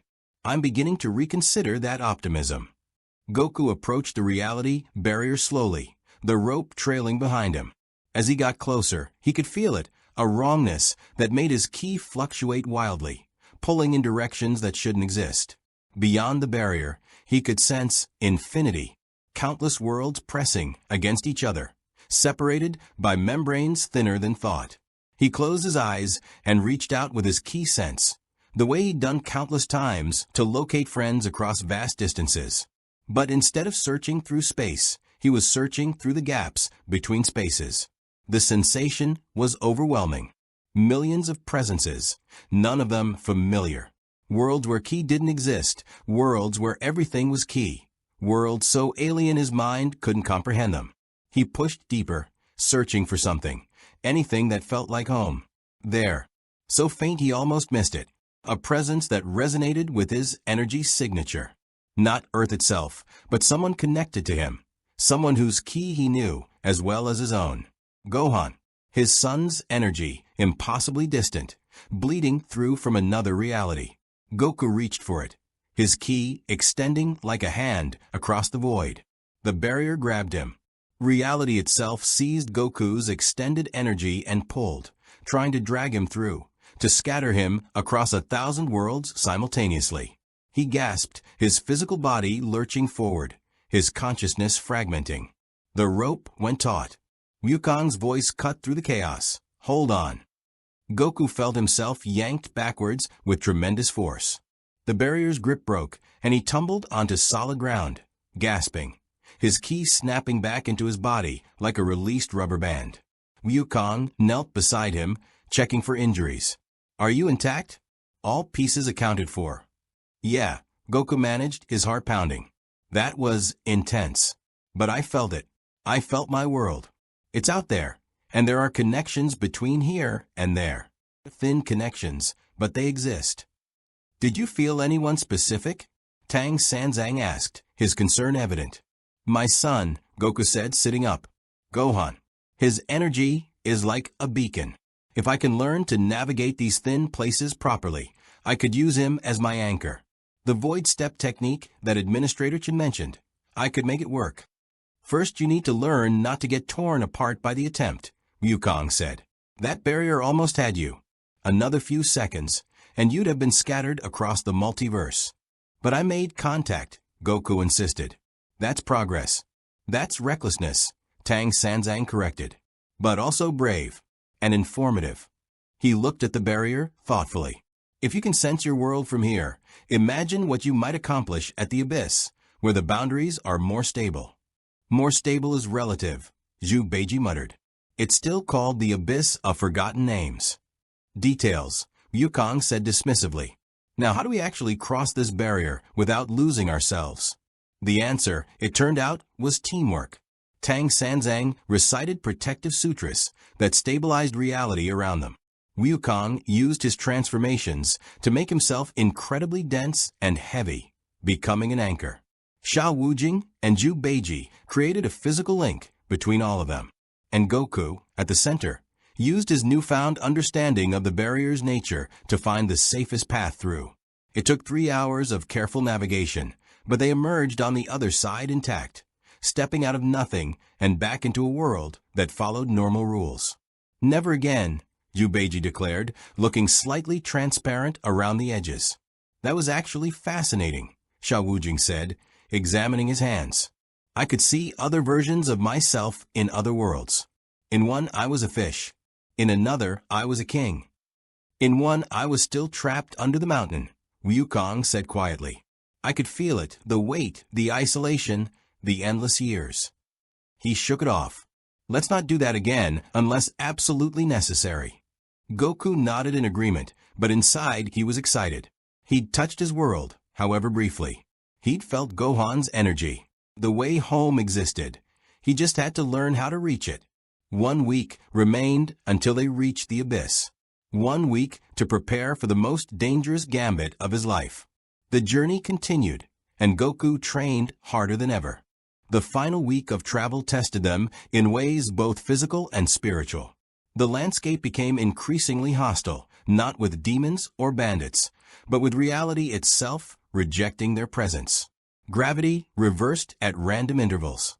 Time moved in stutters, making a single step take hours or compressing hours into seconds. The sky showed 3 different times of day simultaneously. Through it all, Goku trained obsessively. Every reality distortion became a lesson.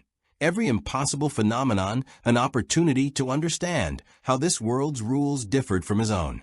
He practiced reaching out with his ki sense, trying to touch that distant connection to Gohan without being pulled through the barriers.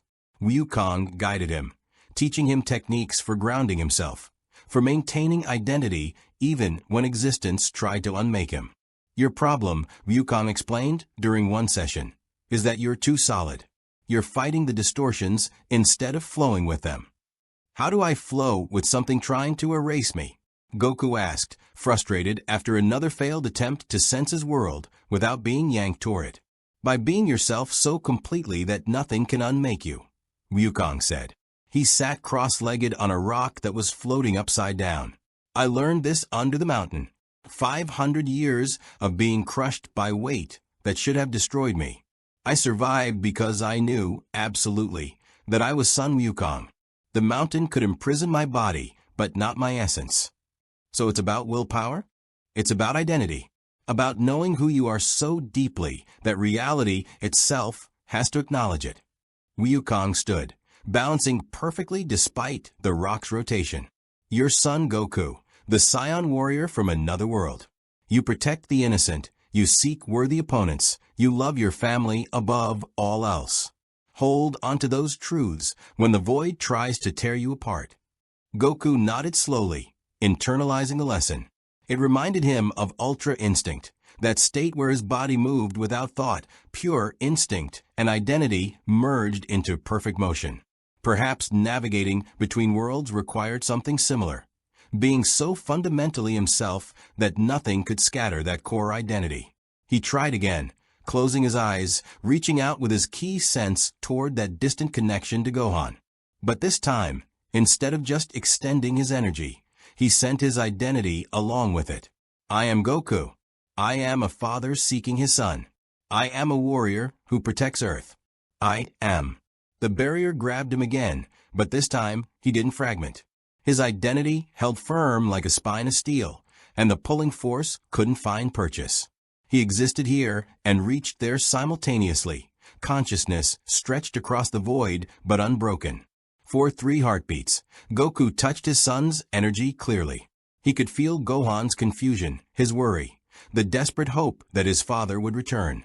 He tried to send a message, asterisk, I'm alive, I'm coming home, asterisk, but the distance was too great and his control too crude. Then Wukong pulled him back, and the connection severed. Goku opened his eyes, breathing hard but grinning. I did it. I didn't break apart that time. You're learning, Wukong said, genuine pride in his voice. At the abyss, where the boundaries are more accessible, you might actually manage the void step. If the abyss doesn't kill him first, Yubeiji added helpfully. Which, statistically, it probably will. Brother Pig, your optimism is inspiring, Xiao Wujing said dryly. On the 7th day, they crested a ridge and saw it, the abyss of forgotten names. It wasn't a physical canyon or pit. It was a wound in space itself, a spherical region perhaps a mile across where reality simply gave up. Inside the sphere, Goku could see fragments of different worlds overlapping. A cityscape of glass and metal, a forest of crystalline trees, an ocean that burned with cold fire, a desert where sand flowed upward like rain. All of them existed in the same space without touching, separated by membranes thinner than thought. And, at the very center, suspended in the heart of the chaos, was a platform. It looked ancient, carved from stone that predated this world's creation, covered in symbols that hurt to perceive directly. The crossing point, Tang Sanzang said quietly. Administrator Chen's notes mentioned it. From that platform, a skilled navigator can reach any of the worlds that touch this place, or fall into the void between them and be lost forever, Wukong added. The notes were very clear about that part too. Goku stared at the platform, his warrior's instinct analyzing the challenge. Getting there would require crossing through overlapping realities, maintaining coherence, while existence itself fractured around him. And once there, he'd need to identify the specific membrane that led to his world and pass through it without being torn apart. I can do this, he said, more to himself than the others. We know you can, Tang Sanzang said gently. But you don't have to do it alone. Master, you can't come with me, Goku protested. It's too dangerous. I'm not suggesting we all enter the abyss, Tang Sanzang clarified. But we can support you from the edge. Wukong's rope technique, Xiao Wujing's steadying presence, Zhu Beiji's moral support. I'm very supportive, Zhu Beiji protested. And my sutras can help stabilize the local reality, Tang Sanzang continued. Give you a clearer path to the platform. Goku felt warmth spread through his chest. These people he'd known for barely 3 weeks, willing to risk themselves to help him go home. Thank you. All of you. Don't thank us yet, Wukong said. Thank us when you're safely home with your family. He pulled out several hairs, transforming them into ropes of golden light. These are anchored to my life force. As long as I'm alive, they won't break. Tie one around your waist, and no matter what happens in there, we can pull you back. As Goku secured the rope, Xiao Wujing approached and handed him a small pouch. Celestial sand from the riverbed of the river of forgetfulness. If you feel your memories slipping, the abyss is known for stealing identity. Crush a handful. The sand will remind you of the weight of your past, anchor you to your history. Zhu Beiji contributed a flask. Immortal wine. 1 sip grants temporary resistance to reality distortion. It tastes terrible, but it works. Tang Sanzang simply placed his hand on Goku's shoulder. Remember who you are. Remember why you fight. Remember what you're returning to. These truths are your armor. Goku nodded, accepting each gift, each piece of support. Then he turned to face the abyss. One more thing, Wukong said. He reached up and touched the golden circlet around his head, his expression complex. I can't remove this, and I can't disobey my master's core commands. But within those limits, I have freedom to choose who I am and what I stand for. He met Goku's eyes. You reminded me of that. Before you came, I was going through the motions, fighting demons, protecting Master, earning redemption mechanically. But you fight with joy. You help people because you want to, not because a headband forces you to. You've shown me what I used to be before bitterness and punishment dulled my spirit. You were always that person, Goku said. You just forgot for a while. Wukong laughed, though his eyes were suspiciously bright. Maybe so. Now go home, little brother. Go home and hold your family. And when you tell them stories about your adventures, maybe mention the legendary son, Wukong, who taught you a few tricks. I'll tell them about the great sage equal to heaven, who became my brother, Goku promised. They clasped forearms in a warrior's grip, 2 monkey warriors from different worlds, who'd found kinship in combat and choice. Then Goku turned and walked toward the abyss. The first step was disorienting.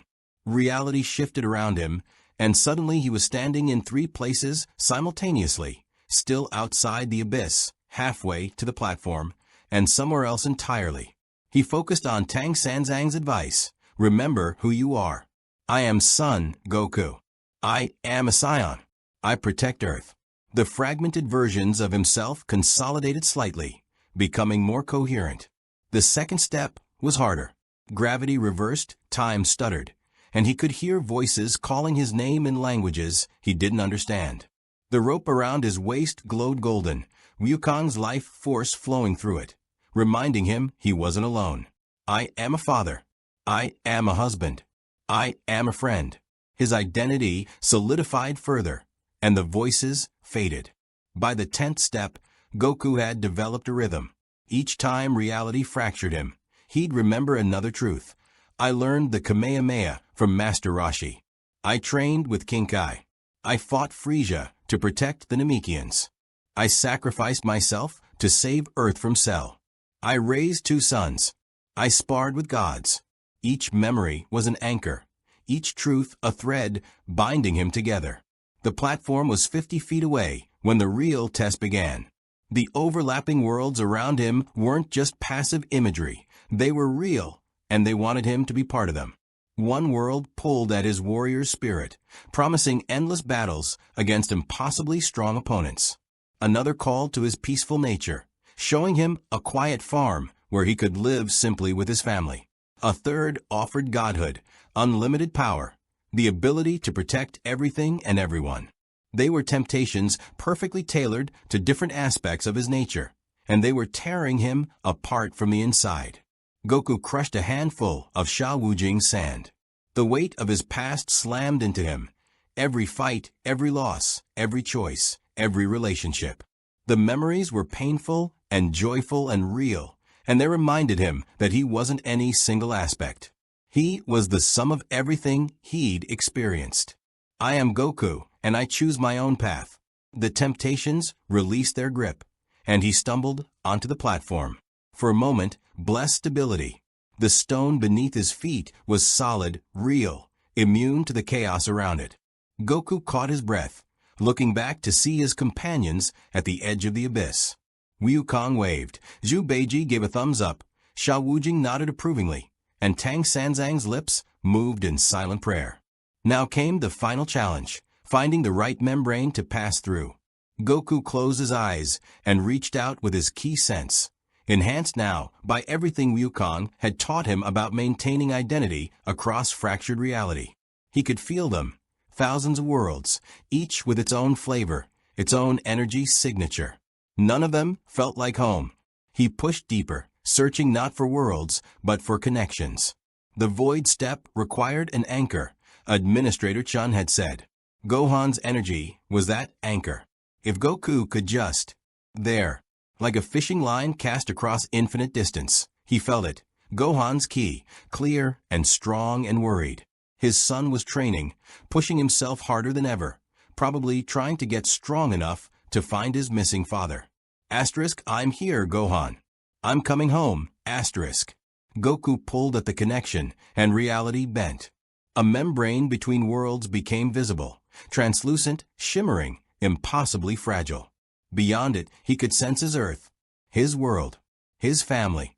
He took Zhu Beiji's flask and drank. The wine burned going down, tasting like liquid starlight and regret, but immediately he felt more solid, more resistant to the abyss's fragmenting influence.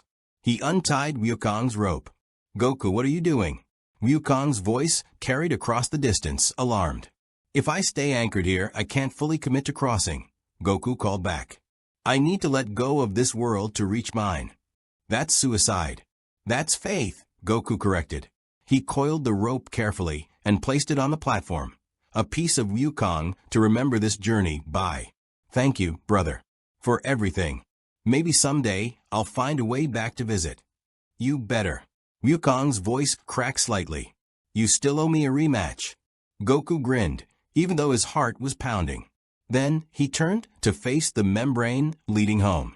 The void step wasn't a technique he'd fully learned. It was a leap of faith backed by skill, identity, and desperate need. He gathered his ki, let his identity burn like a sun at his core, and thought of Gohan's energy like a rope pulling him forward. Then he jumped. Reality shattered. The void between worlds had no name because it had no existence. It was the absence of everything. No light, no darkness, no space, no time, no up or down. Goku tumbled through nothing, his body simultaneously falling, rising, and staying perfectly still. His mind screamed in protest. Human consciousness, even Scion consciousness, wasn't designed to process pure non-existence.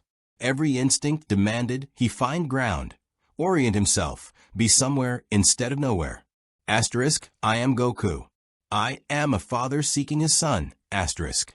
The identity anchors Wukong had taught him flared like torches in the void, giving him definition when nothing else existed. He wasn't just tumbling anymore. He was moving with purpose, following the thin thread of connection to Gohan's ki. But the void wasn't empty of danger. Things lived here. Beings that had fallen between worlds and adapted to existence in the cracks of reality. They sensed him, this foreign presence with its bright identity, and they were hungry for what he possessed: coherence, memory, self. They came at him from directions that didn't exist. Goku couldn't see them clearly, couldn't process their forms with eyes designed for three-dimensional space. But he could feel their attack, grasping tendrils of unmaking, trying to strip away his memories, his personality, his very sense of being Goku. He fought back the only way he could, by burning brighter. His ki flared around him, white energy crackling in a space where energy shouldn't exist. The void creatures recoiled from his light, but they didn't retreat. They circled, patient and eternal, waiting for his strength to fade. I won't fade, Goku thought fiercely. I've fought gods. I've died and come back. I've pushed beyond every limit ever set for me. Some void monsters aren't going to stop me from getting home. He pushed forward, or what he perceived as forward, following Gohan's energy signature like a beacon. The connection grew stronger with each passing moment that had no duration. He could feel his son more clearly now, Gohan's determination, his fear, his hope. And beyond Gohan, other familiar energies. Chi-Chi's fierce protective worry, Goten's confused sadness, Piccolo's steady concern. They were all there waiting for him. A constellation of relationships that defined who Son Goku was. The membrane between his world and the void appeared suddenly. A barrier of light so beautiful it made his heart ache. Through it, he could see fragments of his Earth. The familiar blue sky, mountains he'd flown over 1,000 times, cities he'd protected from countless threats. Home. But the membrane was sealed. It wasn't designed to allow passage from this side, only to prevent the void from leaking through into reality. Goku pressed against it with his ki, trying to force his way through, but it held firm. The void creatures sensed his distraction and attacked in earnest. Pain exploded through him. Not physical pain, but something worse. They were pulling at his memories, unraveling the threads that made him who he was. He felt pieces of himself disappearing. The taste of Chi-Chi's cooking, the sound of Gohan's laughter as a child, the weight of Goku's power pole in his young hands. No, Goku roared into the void. His aura exploded outward, pushing back the creatures. But they were infinite and patient, and he was finite and exhausted. He needed help, but there was no one here to help him, except the Jade Token, Administrator Chen's celestial beacon, still tucked in his GI. Goku fumbled for it with hands that were beginning to lose coherence, fingers becoming translucent as the void creatures fed on his identity. Break it for genuine mortal danger, Chun had said. Reality-ending danger. Goku crushed the token. For a heartbeat, nothing happened. Then a rift tore open in the void, not between his world and this non-place, but between the void and the journey to the West Universe. Through it stepped a figure wreathed in golden light. Son Wukong. Did you really think, the Monkey King said, his voice carrying across impossible distance, that I'd let you die in here alone? How? Goku managed, his voice fragmented and weak. The beacon summoned celestial intervention. I volunteered. Wukong's staff extended, swatting away void creatures with contemptuous ease. Also, I may have threatened to resume my rebellion against heaven if they didn't let me through. Turns out that's still a very effective negotiating tactic. He reached Goku and grabbed his shoulder, his touch solid and real and grounding. Immediately, Goku felt more coherent, his dissolving identity stabilizing with Wukong's presence as an anchor. Thank you, Goku gasped. Thank me when we get you home. Wukong examined the membrane barrier, his expression calculating. This is sealed from your side. Your world doesn't want void contamination leaking through. Smart, but inconvenient. Can you break it? Maybe. But that would damage your world's defenses, leave it vulnerable. Wukong tapped his staff thoughtfully. Unless, brother, can you contact your son? Really contact him, not just sense him. I don't know. Maybe. Try.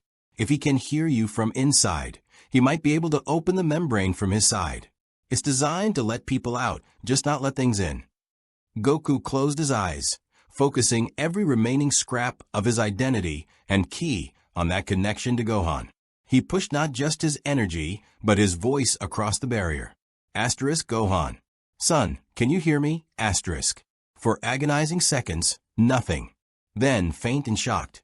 Asterisk Dad. Asterisk. Asterisk I'm here. I'm trying to come home, but I'm stuck on the wrong side of a barrier. I need your help. Asterisk. What do I do? Gohan's mental voice was desperate, eager. Asterisk, there's a barrier between dimensions somewhere near you. You might not be able to see it normally, but if you use your ki sense, you should feel it like a wall in space. I need you to open it. Just a crack. Just enough for me to slip through. Asterisk. A pause. Then, asterisk, I feel it. Dad, it's incredible. I can sense you on the other side. But I don't know how to. Asterisk. Asterisk, you're half Scion, son. Your power responds to emotion and need. You need me to come home. Channel that. Make the barrier respond. Asterisk. Goku felt Gohan's power surge through their connection. His son's enormous potential, usually held in check by gentleness and scholarly restraint, now focused with desperate precision. The membrane began to ripple, reality itself bending to Gohan's will. A crack appeared, thin as a hair, but growing. Now, Wukong shoved Goku toward the opening. Go. Before it closes. What about you? Goku asked. I belong in my world, you belong in yours. This is goodbye, little brother. Wukong grinned, fierce and proud. But what a journey it was. Now go home to your family. The void creatures surged forward, sensing their prey escaping. Wukong spun to face them, his staff extending to massive size, golden energy blazing around him like a sun. You want him, the Monkey King roared. You'll have to go through the great sage equal to heaven first. Goku hesitated for only a moment. Wukong could handle himself, and every second delayed was a second closer to losing the opening. He gathered the last of his strength and pushed, forcing himself through the crack in the membrane. Reality seized him and pulled. For one eternal instant, Goku existed in three places: the void, the barrier, and his home world. Then the membrane snapped shut behind him, and he was falling, really falling, through real air toward real ground. He barely had time to register blue sky and familiar mountains before strong arms caught him. Dad. Gohan held him, his son's adult form somehow still feeling like the little boy who used to ride on his shoulders. Goku's coherence was returning rapidly now that he was back in his own reality, surrounded by familiar energy and natural laws that made sense. Gohan, Goku managed, his voice rough. You did it. You got me home. Where were you? What happened? Gohan's voice cracked with relief and residual fear. You disappeared 3 weeks ago, mid-battle. Vegeta finished the fight, but you were just gone. We searched everywhere. Different world, Goku said, his strength returning with each breath of Earth's air. Long story. Involved a Monkey King, a monk, demons, and the space between realities.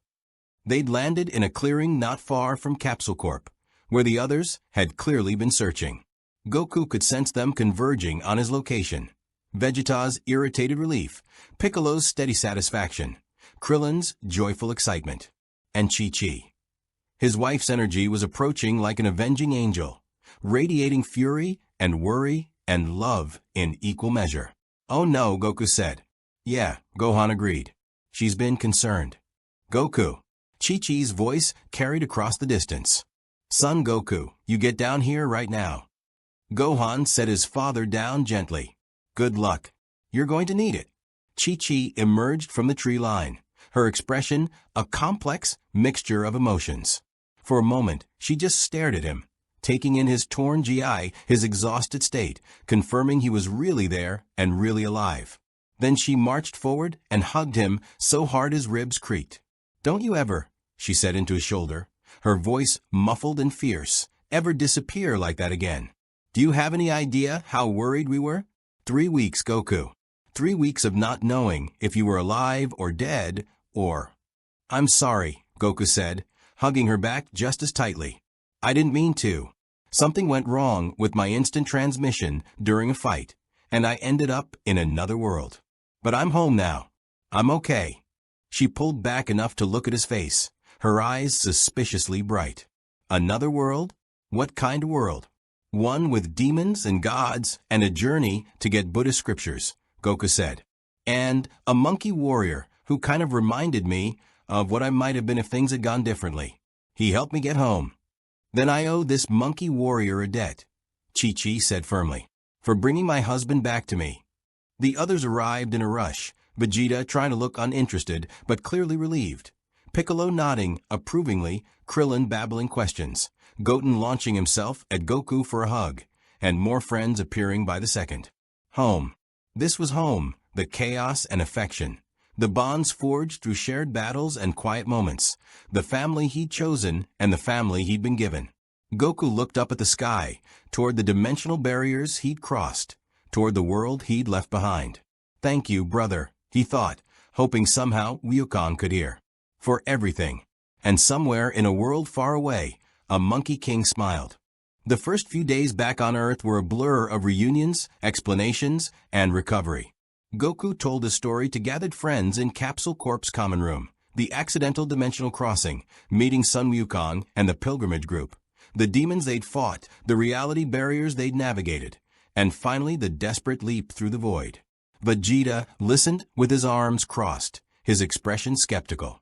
Another monkey warrior? Equal to heaven? And you're telling me he was actually strong? Really strong, Goku confirmed enthusiastically.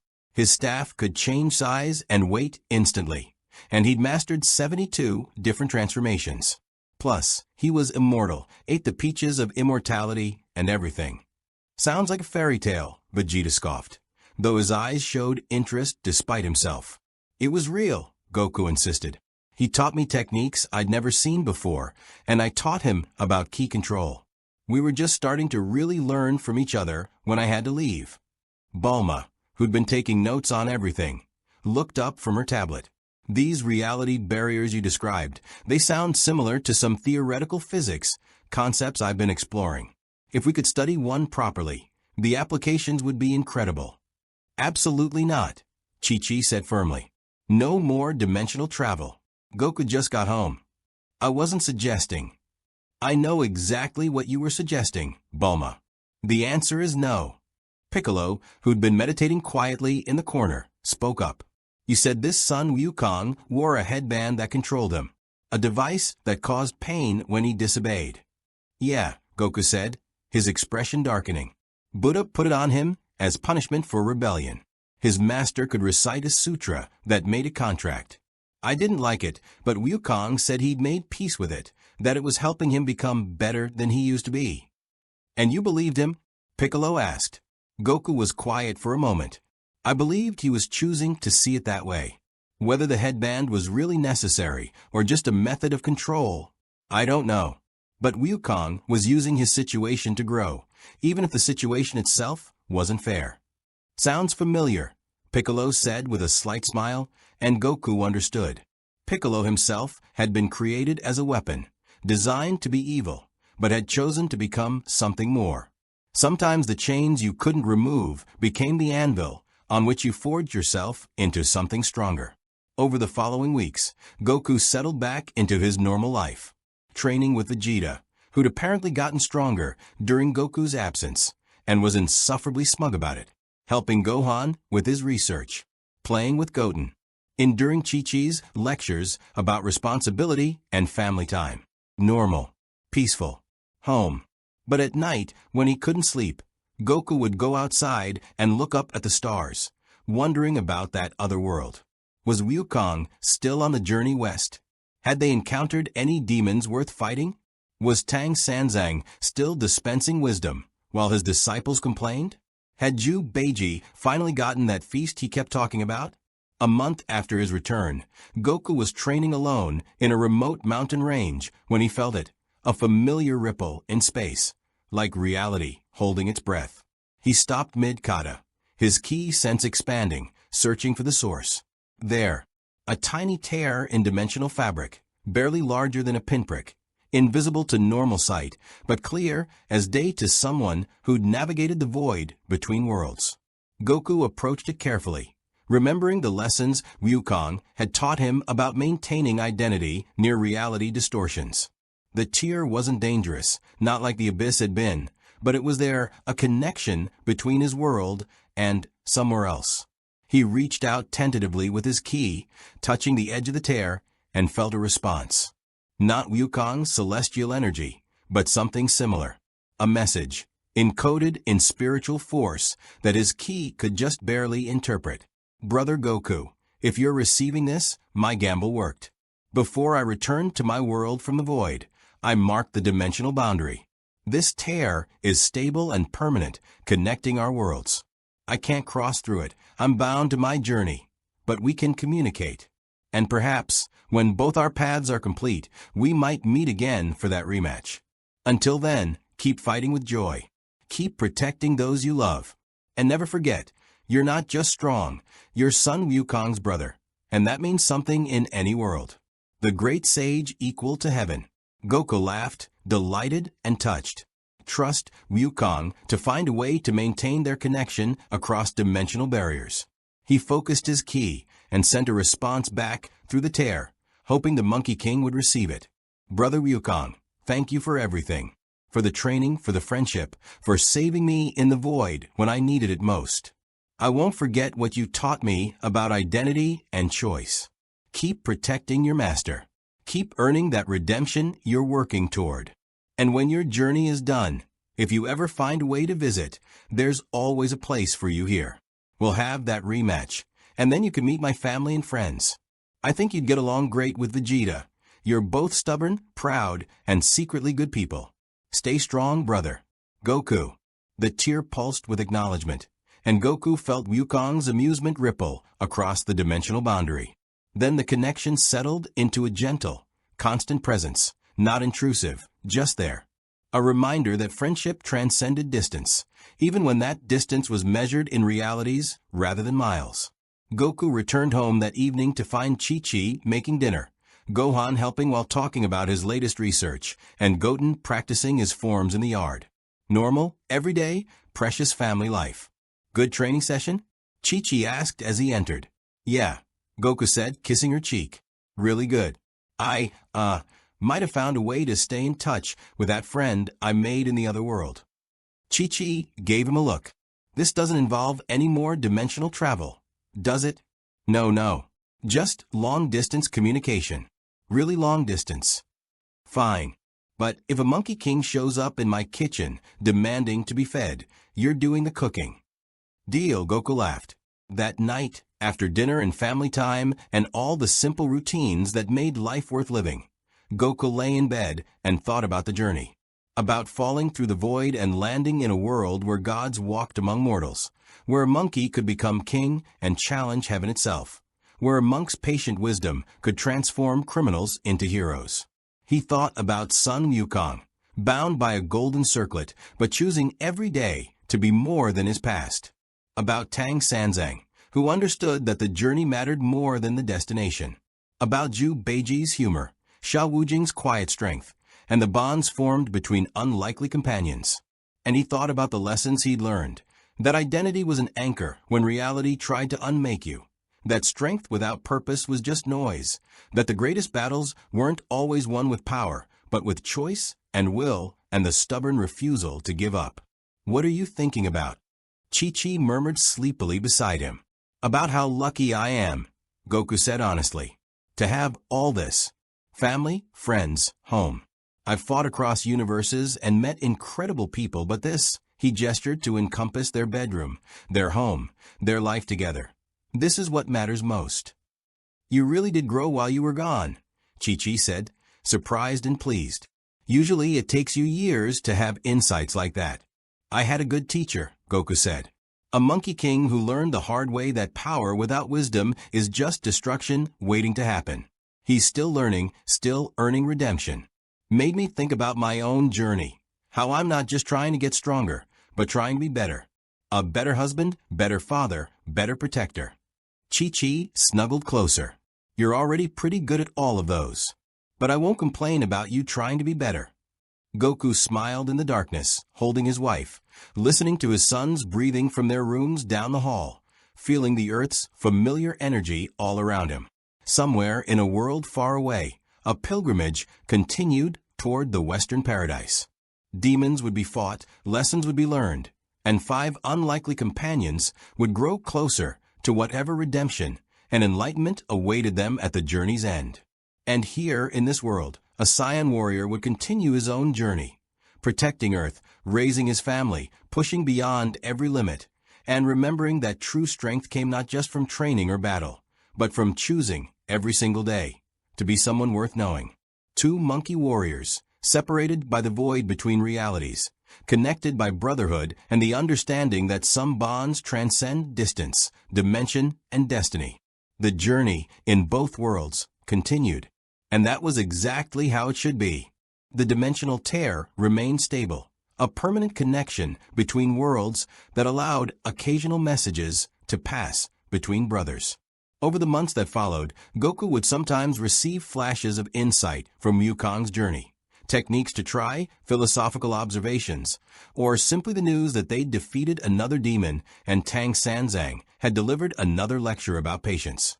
In return, Goku sent updates about his own adventures, new transformations mastered, enemies defeated, his son's growth and accomplishments. He told Wukong about Gohan's scholarly achievements and Goten's training progress, about Vegeta's grudging friendship and Bulma's scientific breakthroughs, about the peaceful moments between battles that made the fighting worthwhile. The exchange enriched both warriors. Wukong learned that redemption didn't require suffering, that growth could come from joy and choice as much as from punishment and restriction. Goku learned that even the mightiest warrior needed humility, that respect for the journey was as important as reaching the destination. And somewhere in the void between their worlds, in the spaces where reality grew thin, the echo of their friendship persisted, a testament to the truth that connections forged in battle, tempered by mutual respect, and strengthened by genuine affection could transcend any barrier. 2 journeys, different paths, but both leading toward the same fundamental understanding, that power without compassion was empty, that strength without wisdom was dangerous, and that the greatest victories weren't measured in enemies defeated, but in the person you chose to become. Goku returned to his Earth changed, not in power level, though he'd learned new techniques, but in perspective. He understood now that every journey mattered, that every choice defined character, and that the greatest adventure wasn't finding new worlds to conquer, but learning to cherish the world you called home.